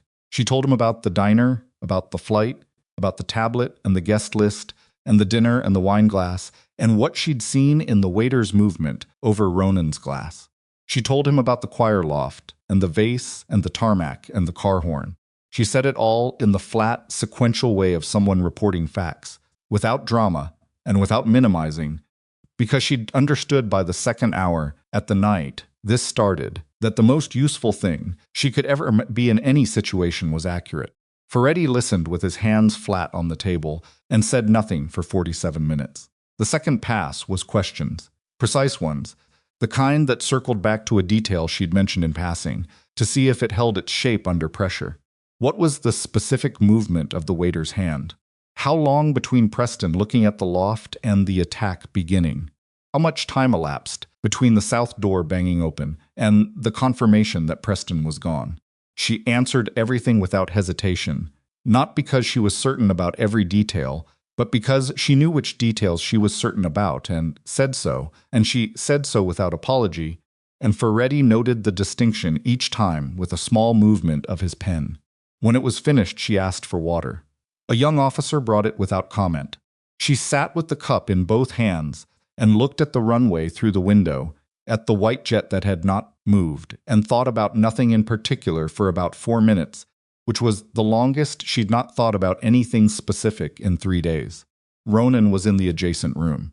She could see him through the glass partition that separated the two spaces, sitting across from a different federal officer, still in the shirt with what she continued to choose not to examine too closely along the collar. The butterfly strips above his eye holding the cut shut with the specific pragmatic efficiency of something that would work even if it wasn't elegant. He spoke with measured deliberation. He gave what he gave. He kept what he kept. She understood that and didn't assign it moral weight, because she'd spent enough time in his world now to understand that trust between individuals and transparency to institutions were different categories of thing, and confusing them was a luxury that people who hadn't spent years operating in those conditions could afford. She watched him for a moment through the glass. He didn't look up. Cahill was outside the building entirely, on the phone with someone she suspected was a lawyer, though she'd stopped asking Cahill about specifics 2 days ago because Cahill communicated what Cahill decided to communicate, and not a syllable more, which she'd come to find oddly comforting. Harlan arrived at 11:15. She heard him before she saw him, the specific acoustic weight of a man who moved through spaces as though they had been arranged for his passage. He came through the terminal's main door with 2 of his men and a lawyer who had the particular groomed urgency of someone who had received a phone call at 7 in the morning and had been operating at full capacity since, without having had time to register whether they wanted to or not. Ferretti met him in the corridor. The conversation lasted 28 minutes. She timed it because timing things was the closest she had to control over any of this. When Harlan came out of that conversation, he was not smaller. Harlan Caraway did not become smaller. But something had shifted in how his size was organized, the weight of it redistributed. The forward lean of a man built for confrontation slightly changed, as if he'd put something down in that room that he hadn't been fully aware he was carrying. He crossed the terminal floor and stopped in front of her. She stood up. He looked at her for a long moment. Not the assessing look from the dinner table that one had been about calibrating a threat. This was something else. The look of a man revising a conclusion he'd arrived at before he had enough information. "My daughter told me what you did," he said, in the chapel. After the choir loft. She held his gaze. "Juliet was protecting her mother," Claire said. "I just did the next necessary thing." "The vase," Harlan said. "The vase," she agreed. He made a sound in his chest that was not quite a laugh and not quite acknowledgement, and was something that encompassed both. "The man you hit has a broken collarbone and 3 fractured ribs." She hadn't known that. She absorbed it without showing what she felt about it, which was complicated. "He was going to kill Ronan from behind," she said, "while Ronan was trying to protect your son-in-law." "I know what he was going to do," Harlan said. His voice had no heat in it. "Just wait. I'm telling you what she did." He paused. "Ms. Winslow." The use of her real name landed differently than she expected. Not like exposure, she'd been Winslow to Ferretti for the last 5 hours. But from Harlan, who had known her as Worthington, who had tested the art curator over a dinner table 2 nights ago, it meant he'd had the conversation with Ferretti. He'd done the math. He'd arrived at the complete picture, and he'd chosen to address her with it directly, rather than let it remain the thing they both pretended not to know. She respected that, Mr. Carraway, she said. He nodded once. Then he turned and walked toward the room where his lawyer was waiting, and he didn't look back, and she sat back down. Preston Vale was brought past the terminal window at 12:47. She saw him through the glass wrists, secured behind him, moving between 2 federal officers, still in the clothes he'd worn for his exit. He was looking straight ahead. His jaw was set with the specific controlled expression of a man who was not going to give anyone the satisfaction of seeing what was underneath it. She watched him walk past. He didn't look at the terminal window. He didn't know she was watching. He had never, until the last possible second on the tarmac, understood that she was a thing to watch for. She thought about that for a long time after he was gone. At 2:40, they were released. The drive back to the estate was different in every way from the drive away from it. Same road, same countryside, same car, but Cahill drove at the speed of someone with a destination rather than a deadline. A sound like green moonwood had moved to the high afternoon position that made the Tuscan landscape look like it had been painted by someone who had been trying to capture the specific quality of this precise hour for their entire career. And she sat in the back and let it be what it was without trying to name it. Ronan was on his phone for the first 15 minutes. She looked out the window. When he put the phone away, she felt him look at her and looked back. Ferretti's team finished a preliminary review of the device. Contents, he said. I know. He told me at the end of the second session. He nodded. The documents are clean, complete. It will take time to process, but the structure is there. He looked at his hands for a moment, which was the first time she'd seen him do something that resembled uncertainty expressed physically. 3 men died in the chapel. 1 of mine. 2. Of Harlan's. He said it with the specific flatness of a man who was not going to permit himself the relief of the outcome without first accounting for the cost of it. Ortega had a daughter. She's 9. The car moved through a curve in the road, stone walls on both sides, and then opened out onto a straight stretch with the fields on either side and the estate visible in the middle distance. Is she taken care of? Claire said. Yes, he said immediately. She will be. Completely. And Harlan's men? Their families will want for nothing, he said, for the rest of their lives. He said it not as a claim about his generosity, but as a statement of obligation, the tones of someone paying a debt they understood they could never fully pay. She held that. Preston's documentation, she said. The court process, how long? Prosecution, 2 years minimum. Possibly 3. Ferretti was direct about that. He looked at the estate as they pulled through the gate. The financial restoration is 14 weeks. He was also direct about that. And the port sale, being unwound through the legal process. The receiving party's knowledge of the fraud is in Preston's own records. He documented their communications, which was either insurance or arrogance or both. Ronan paused. The port will be restored to its original arrangement inside of 6 months. Selnad split. She thought about Preston at his desk, somewhere in the last 11 months, carefully writing down everything he'd done and everyone he'd spoken to and every instruction he'd given, in the full confidence that none of it would ever be found because the plan was airtight and he was the only person who could see the whole shape of it. She thought about a man so certain of his own intelligence that he'd left a complete record of his crimes in the one place he was sure would remain his. He genuinely believed he was untouchable, she said. Yes, Ronan said. Not reckless, not careless. He believed it the way someone believes something that's been confirmed. So many times it stopped feeling like a belief and started feeling like a fact. She looked at the estate facade as they pulled to a stop on the gravel. That's the specific kind of arrogance that documents itself. Ronan looked at her. You've thought about this. I've been thinking about it since the dinner table, she said. Since I watched him cut his meat. She got out of the car. The gravel was warm under her shoes. The afternoon was enormous and golden and entirely indifferent. He watched you trust him for 6 years, and he decided that meant he was the smartest person in the room. He forgot to ask himself what it meant about you. Ronan came around the car. He was moving carefully, not limping, but with the deliberate pace of someone whose body had registered damage that their mind had not yet fully processed. He looked at her across the car's roof with the gray-green eyes and the cut and the afternoon sun on everything. "What does it mean about me?" he said. "That you trusted him for 6 years," she said. "Which means you're not as impenetrable as everyone, including Preston, believed. Which means there are things that can get through." She held his gaze. "It's not weakness. That's just being human. But it means the people you let close matter more than your system gives them credit for." He was quiet for a moment. "Come on," she said. "You need those strips looked at properly." Wesley was in the East Wing sitting room with Juliet when they arrived. And he came out of his chair when Ronan walked through the door in the way that younger brothers came out of chairs when they'd been managing fear for hours, and the thing they were afraid of had finally resolved itself. He crossed the room and stopped in front of Ronan, and for a moment neither of them said anything, which was the specific language of people who had a vocabulary between them that required no words. Then Wesley put his hand on Ronan's shoulder, briefly, and Ronan let him, and that was the whole of it. "It's done," Ronan said. Wesley's breath came out through his nose in the long exhale of 6 hours of held tension, finding its exit. Preston, in custody. The devices are with Ferretti's team. The financial access is frozen pending restoration in 14 weeks. Wesley looked at him. The documentation.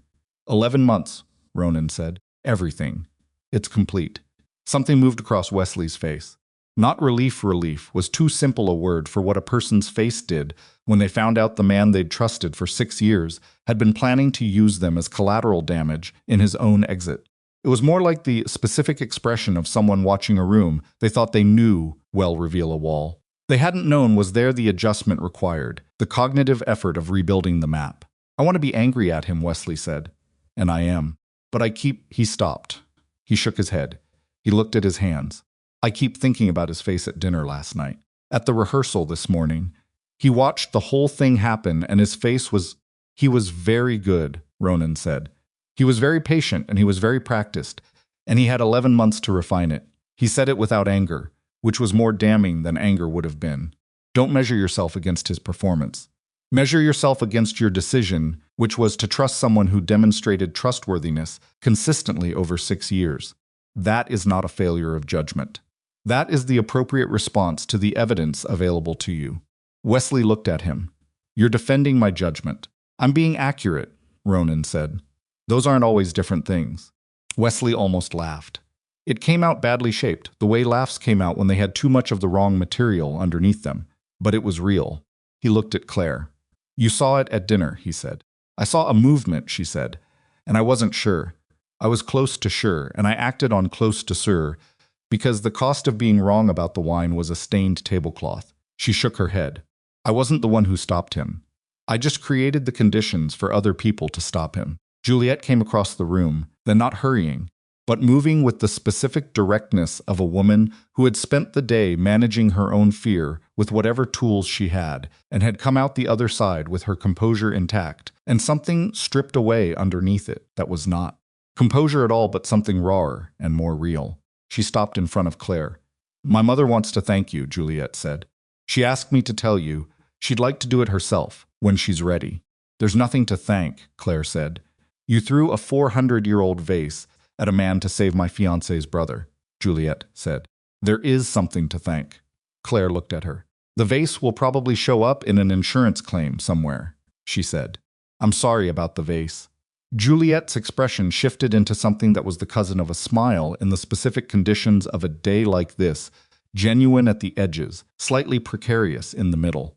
"The estate's owner has already been informed," she said. "My father is handling the vase." "Of course he is," Claire said. Juliet held her gaze for another moment. Then she said quietly, "Just for Claire, thank you," and went back to Wesley. Claire excused herself and found a bathroom and stood at the sink with the cold water running over her wrists, which was something she'd discovered in the last 2 days was the most efficient method available for resets in the system.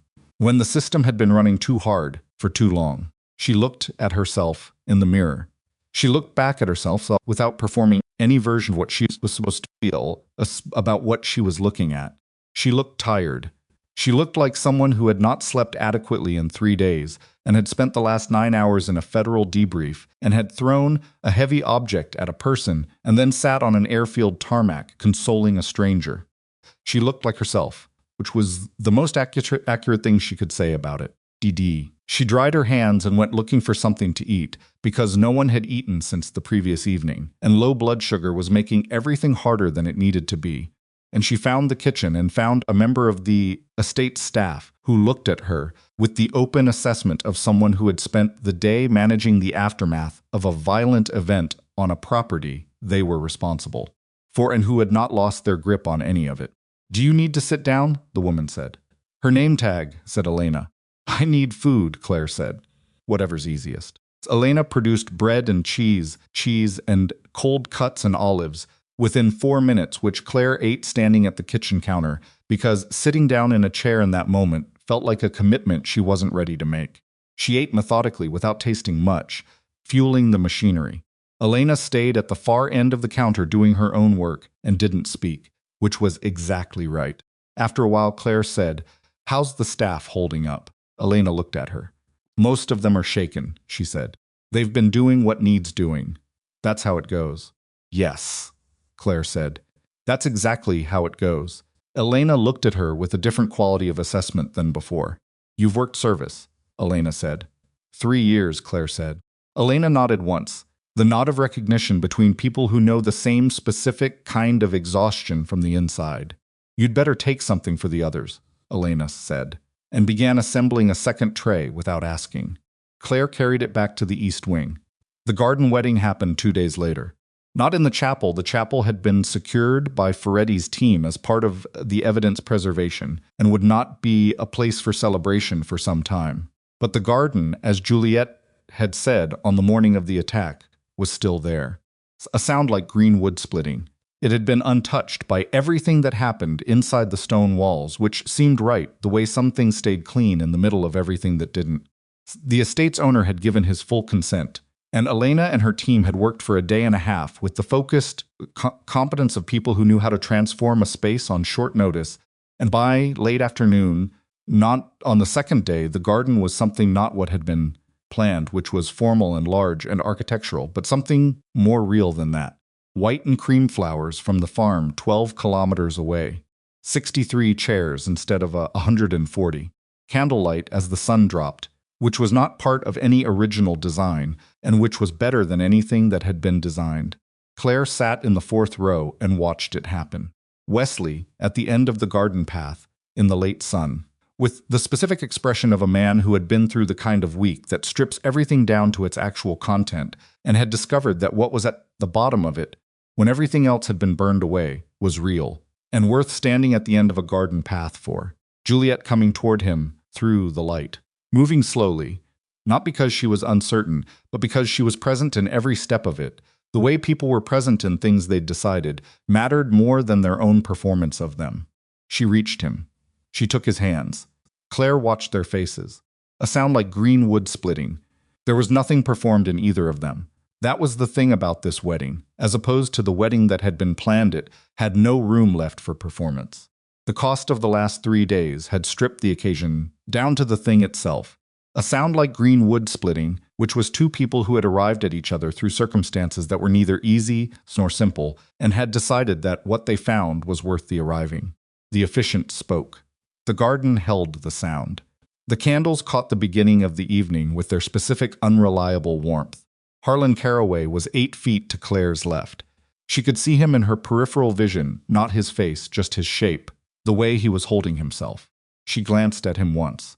He was watching his daughter with the expression of a who had built his life around control and power and then control and power and the management of outcomes, and was finding, in this specific moment, that none of those things were what mattered about this. His jaw worked once. He didn't look away. She looked back at the ceremony. A sound like green wood splitting when it was finished and the 63 guests were moving through the garden with their glasses and their low voices, and the candles doing their work against the coming dark. Harlan found her. He came up beside her and stood looking at the garden, not at her. She stood looking at the garden too. "The accounts," he said. "The restored reserves. Ferretti gave me the preliminary timeline. 14 weeks, she said. Yes. A pause. It's a manageable cost. For both families. Another pause. The port situation is being resolved. I know. He was quiet for a moment. Then Ronan told me something. After the tarmac, he still hadn't looked at her. His voice was at the specific volume of someone saying something they would not repeat. He told me the variable Preston failed to account for was a waitress from Seattle who wasn't supposed to be there. She said nothing. He didn't say it as an explanation, Harlan said. He said it as a fact. The way he says things that he considers definitively true. A brief pause. In 23 years of dealing with Ronan Blackthorne, I have never heard him describe any person in his orbit with that quality of certainty. She looked at the garden, at Juliet and Wesley in the candlelight, surrounded by the people who remained. He is not an easy man, Harlan said. No, she said. He is what he is. Harlan finally glanced at her briefly. But what he is has a value, I understand, and he has kept his word to this family through a decade of significant inconvenience. That means something in my accounting. I imagine it does, she said. He looked back at the garden. The alliance between our families will be different going forward, he said. Not gone. Different. The terms will need to be renegotiated to reflect what's actually true rather than what was arranged. He folded his hands behind his back. I prefer what's actually true, even when it's less convenient. So do I, she said. He nodded once, the same nod he'd given her across the terminal floor that morning. Then he moved away, back toward his people, and she stood with her wine and watched the garden, and felt the evening, settling around everything like something that had been waiting all day to arrive. 20 minutes later, he came out of the low door in the garden wall that led back to the estate's interior, and he'd changed into a dark shirt, and there was a proper bandage above his eye now rather than butterfly strips, which she suspected Cahill or someone in Cahill's orbit had attended to at some point in the afternoon. He moved across the garden toward her, with the careful, deliberate pace she'd come to understand meant his ribs were telling him things. He was choosing not to prioritize. How are the ribs? She said. 2 are cracked, he said. Not broken. You know the difference from experience. Unfortunately, yes. He came to stand beside her, looking at the gathered guests, at Wesley and Juliet moving through the candlelight. The ceremony was what it should have been, he said. Not sentimentally. Yes, she said.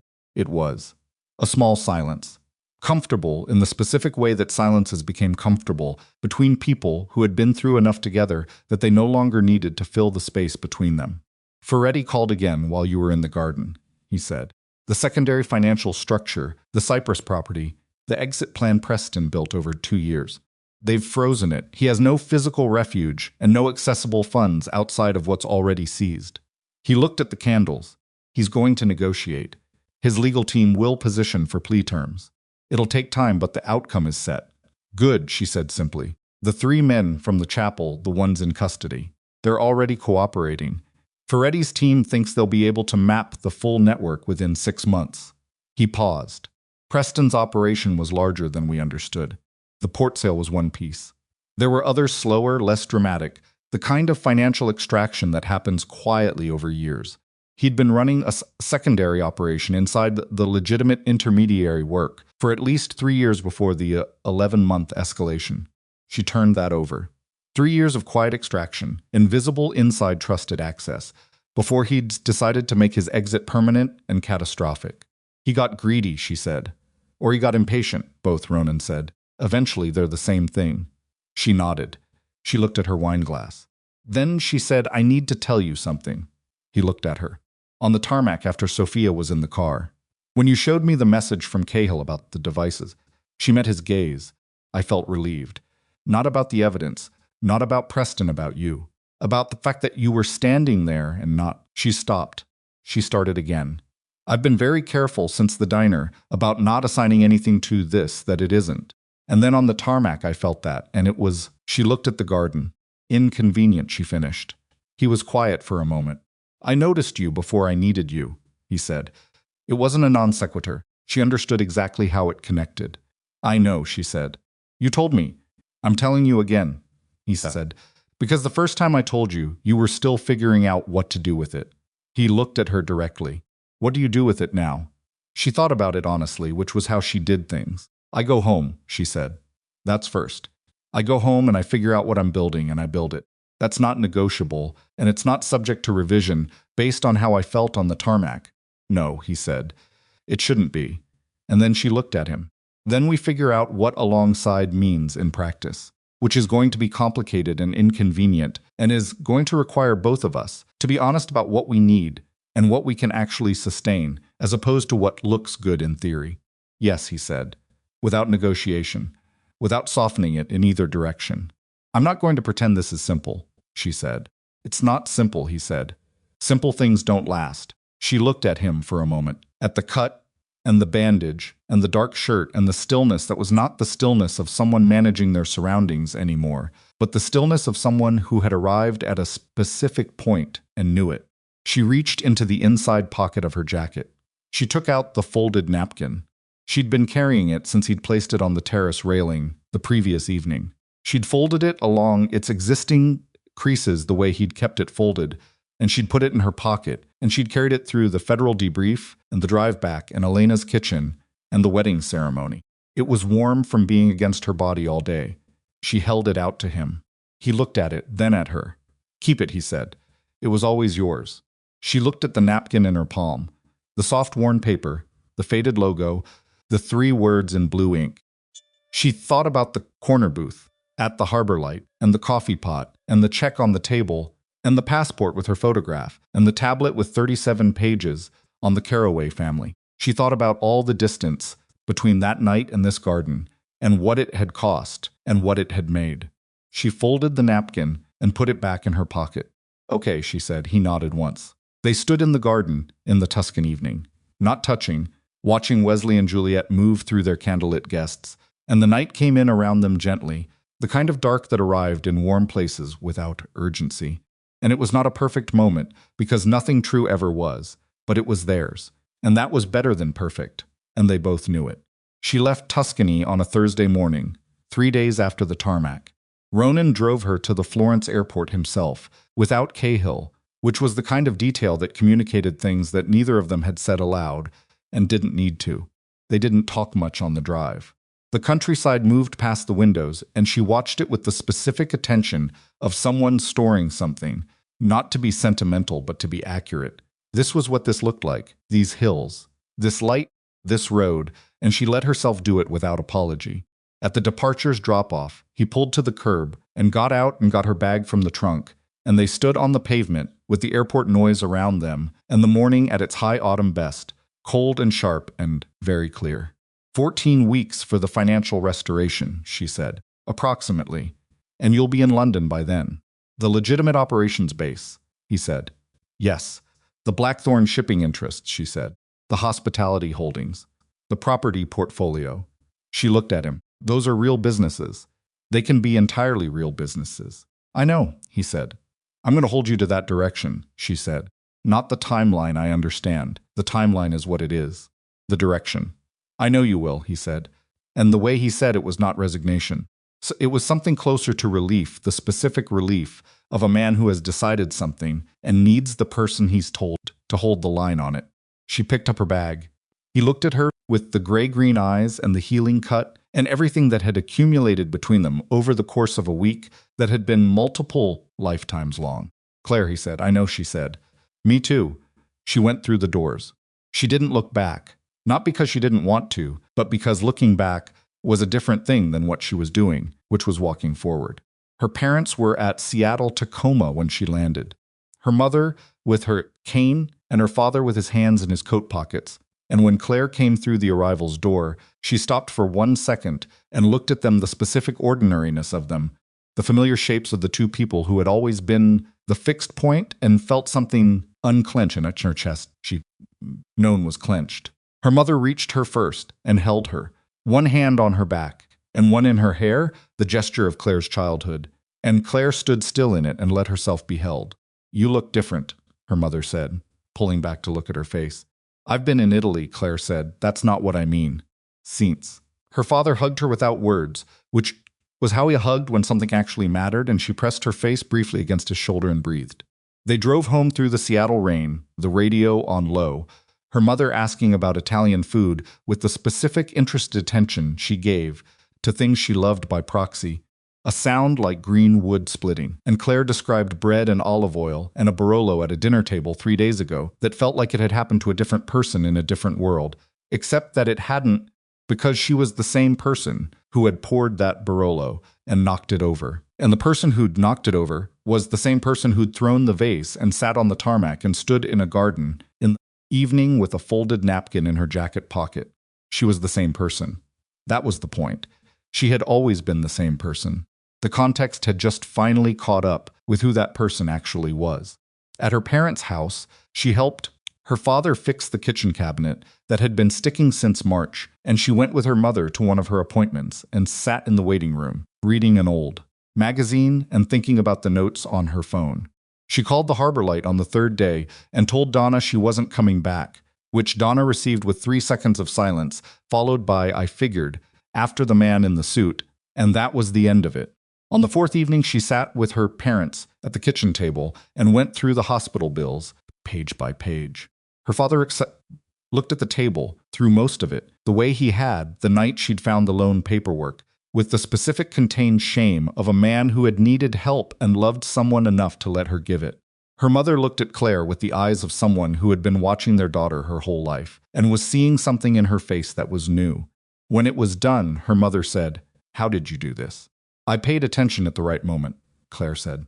"And then I didn't pretend it wasn't happening." Her mother held her gaze for a long moment. Then she covered Claire's hand with hers and held it, and didn't say anything else, because nothing else needed saying. Claire started writing the business plan that night, alone in her apartment with the Seattle rain on the windows. Not from scratch, she had the 22 pages from the flight back, the notes from the night she'd been too alert to sleep. The 12 pages that had started as 2 words and become the skeleton of something real. She organized it. She gave it shape. She was honest about what she knew from the inside out and honest about what she'd need to learn.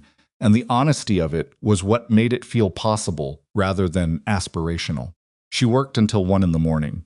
At 11:15, her phone lit up with a message from the Italian number. Ferretti's team completed Phase 1 today. Full financial restoration confirmed at 12 weeks ahead of timeline. She looked at the message. Then she'd back, "Wesley and Juliet, 3 minutes, London." Apparently by choice rather than arrangement. Juliet's words. She smiled at her phone. Then the Blackthorne shipping interests. The hospitality holdings. "Have you talked to your operational team about the restructuring yet?" A longer pause this time. 4 minutes. Then meeting scheduled for Monday. "It's a long conversation." "I know," she typed. "Have it anyway." "Yes," he sent back. Then after another minute, "How is Seattle rain?" She looked at her window, at the specific gray-wet quality of the city, doing its thing outside. "Exactly as advertised," she typed. "Hasn't changed." "Good," he sent. And then nothing more, which was right. She put the phone down and went back to the document. The business launched 14 months later. Not the timeline she'd planned, which had been 12 months, because 12 months was optimistic, in the specific way of people who hadn't done it before and didn't know where the friction lived. But 14 was earlier than she'd feared, which balanced it out. It was a hospitality consultancy first. She knew rooms, and she knew people in rooms, and she knew the specific, practical, unsexy knowledge of what made the difference between a space that worked and a space that merely existed. Her first client was a restaurant group in Capitol Hill whose newest location was technically executing well and somehow failing, and she walked their floor for 2 hours and talked to their staff and delivered a 12-page assessment that identified the problem in the 3rd paragraph and spent the remaining 9 explaining the solution. They referred her to 3 other clients before the month was out. She hired her first employee at month 9, her third at month 16. She took on a partner at month 20 who had the operational discipline she sometimes lacked and the instinct for relationships she didn't need to develop because she'd had it from the beginning, and they disagreed regularly and productively and built something that was neither of them alone. A sound like green wood splitting. There were months that frightened her financially and months that didn't, and months where she had to make a phone call she'd been putting off and make it and survive it, and she did all of it without pretending it was easy, because pretending things were easy was a specific kind of dishonesty she had no patience for anymore. Ronan flew to Seattle twice in the first year. She flew to London once, where she met with a client who had been referred through a connection she didn't ask about too carefully, and she delivered a proposal for a hotel group's operational restructuring that was the most comprehensive thing she'd written to that point. And she sat across from a board of directors who had expected to be unimpressed and was neither surprised nor performing about the fact that they weren't. The Blackthorne restructuring took 3 years in full, longer than she'd told him it would. Not longer than she'd actually expected, because she'd known from the beginning that the realistic timeline was not the same as the stated timeline, and she'd said the stated one because the stated one was what he needed to face the direction of. The shipping operations became entirely legitimate, first the easiest, because the infrastructure was already real and functioning, and the only thing required was removing the parallel structure that had been running alongside it. The casino holdings took longer because the casino holdings were where the old machinery was most embedded. The underground operations were last, and the last took the longest, and it happened through attrition and replacement and the specific patience of a man who had decided the direction and was willing to accept the pace. She held the line on the direction every time. Not harshly, there was no version of this that benefited from harshness, but consistently and without revision, the way a fixed point held without announcement. He held to it, not because she asked him to, because he'd decided to, and she was the person he'd told, and that meant the telling had become part of the accountability, which was the only kind that actually worked. Preston Vale's prosecution concluded in just under 2 years. The plea arrangement his legal team negotiated was less than they'd hoped and more than he deserved, which was the best the process could reliably produce. His financial network was dismantled in parallel across 4 jurisdictions. The assets recovered and redistributed through processes that were slow and bureaucratic and ultimately effective.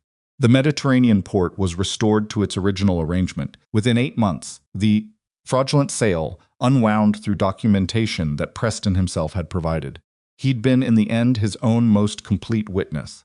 Wesley and Juliet bought a house in Notting Hill in the second year and did not announce anything about their lives that didn't need announcing, which was exactly the amount of announcement the situation required.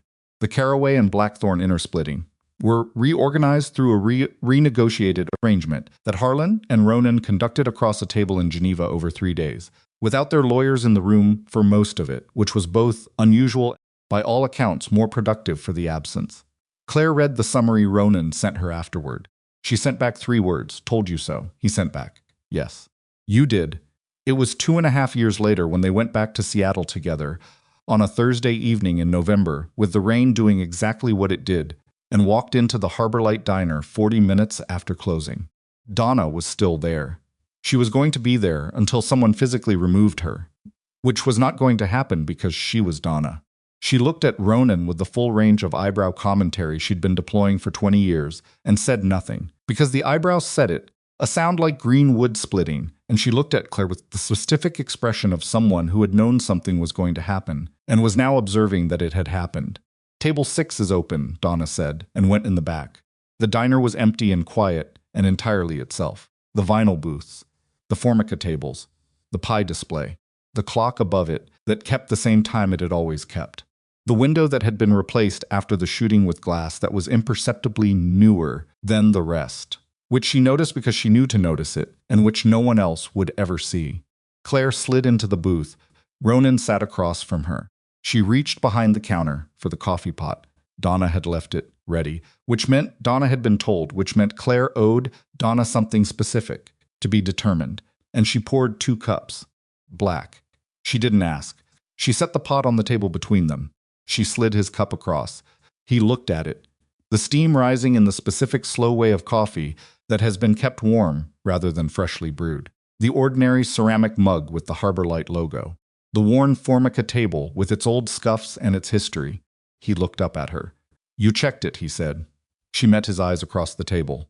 The gray-green eyes that she'd been reading for 2.5 years, and that she still sometimes surprised with a direction they hadn't anticipated, which she considered one of the more honest indicators that what they had was real rather than settled. The small scar at his temple from the butterfly strips. The stillness that was not management anymore, but presence, the specific quality of a person who had decided where they were and had stopped calculating the exits. I checked it first, she said. He picked up the cup. He took a sip. He set it down and reached across the table and took her hand. She let him. She turned her hand over and held his back, and they sat in the booth in the quiet diner with the Seattle rain on the windows and the clock ticking above the pie display and everything that had led from this table to everything else, and back to this table, again accumulated between them, like something that had taken the exact right amount of time to become what it was. She thought about the night she'd walked in at 5:47 and poured coffee for a man she didn't know. She thought about the passport on the table and the jet, and the tablet, and 37 pages. She thought about a Tuscan chapel and white flowers scattered across stone and a tarmac at dawn, and a woman named Sophia sitting with her hands pressed flat. She thought about her parents at the arrival's door and the kitchen table and 22 pages that had become a business that was real. She thought about London and Seattle and the phone that lit up at 11:15 and the notes she kept adding to. She thought about 3 words on a diner napkin. The napkin was in her jacket pocket. It had been there for 2.5 years, carried everywhere, through the debrief and the airport and the plane, and her parents' kitchen and 14 months of building something and every conversation with every client and every phone call at 11:15. It was very soft along the creases now, the paper worn to the texture of something that had been handled continuously, which it had been. She didn't take it out. She didn't need to. She knew what it said. Outside Seattle did what it did. Indifferent and present and entirely real. The city that didn't apologize for its weather or its disposition or the specific quality of light it offered, which was not dramatic but was consistent and, if you paid attention, was its own kind of extraordinary. She'd paid attention. That was the thing. She'd always paid attention. The context had just taken a long time to become a place where paying attention was the difference that mattered. Ronan's hand was warm in hers across the worn formica. She looked at him. "Stay," he said. Not an instruction, not a request exactly, just the word, placed on the table between them like something he was offering her the choice to pick up. She thought about it for exactly as long as it deserved, which was a moment. "I'm staying," she said. And the rain came down on Seattle, and the clock kept its time, and the diner held quiet, and 2 people sat in a corner booth and held each other's hands in a city that had never known what it was harboring. A sound like greenwood splitting, which was someone who had always been paying attention, waiting for the moment when the world finally looked back.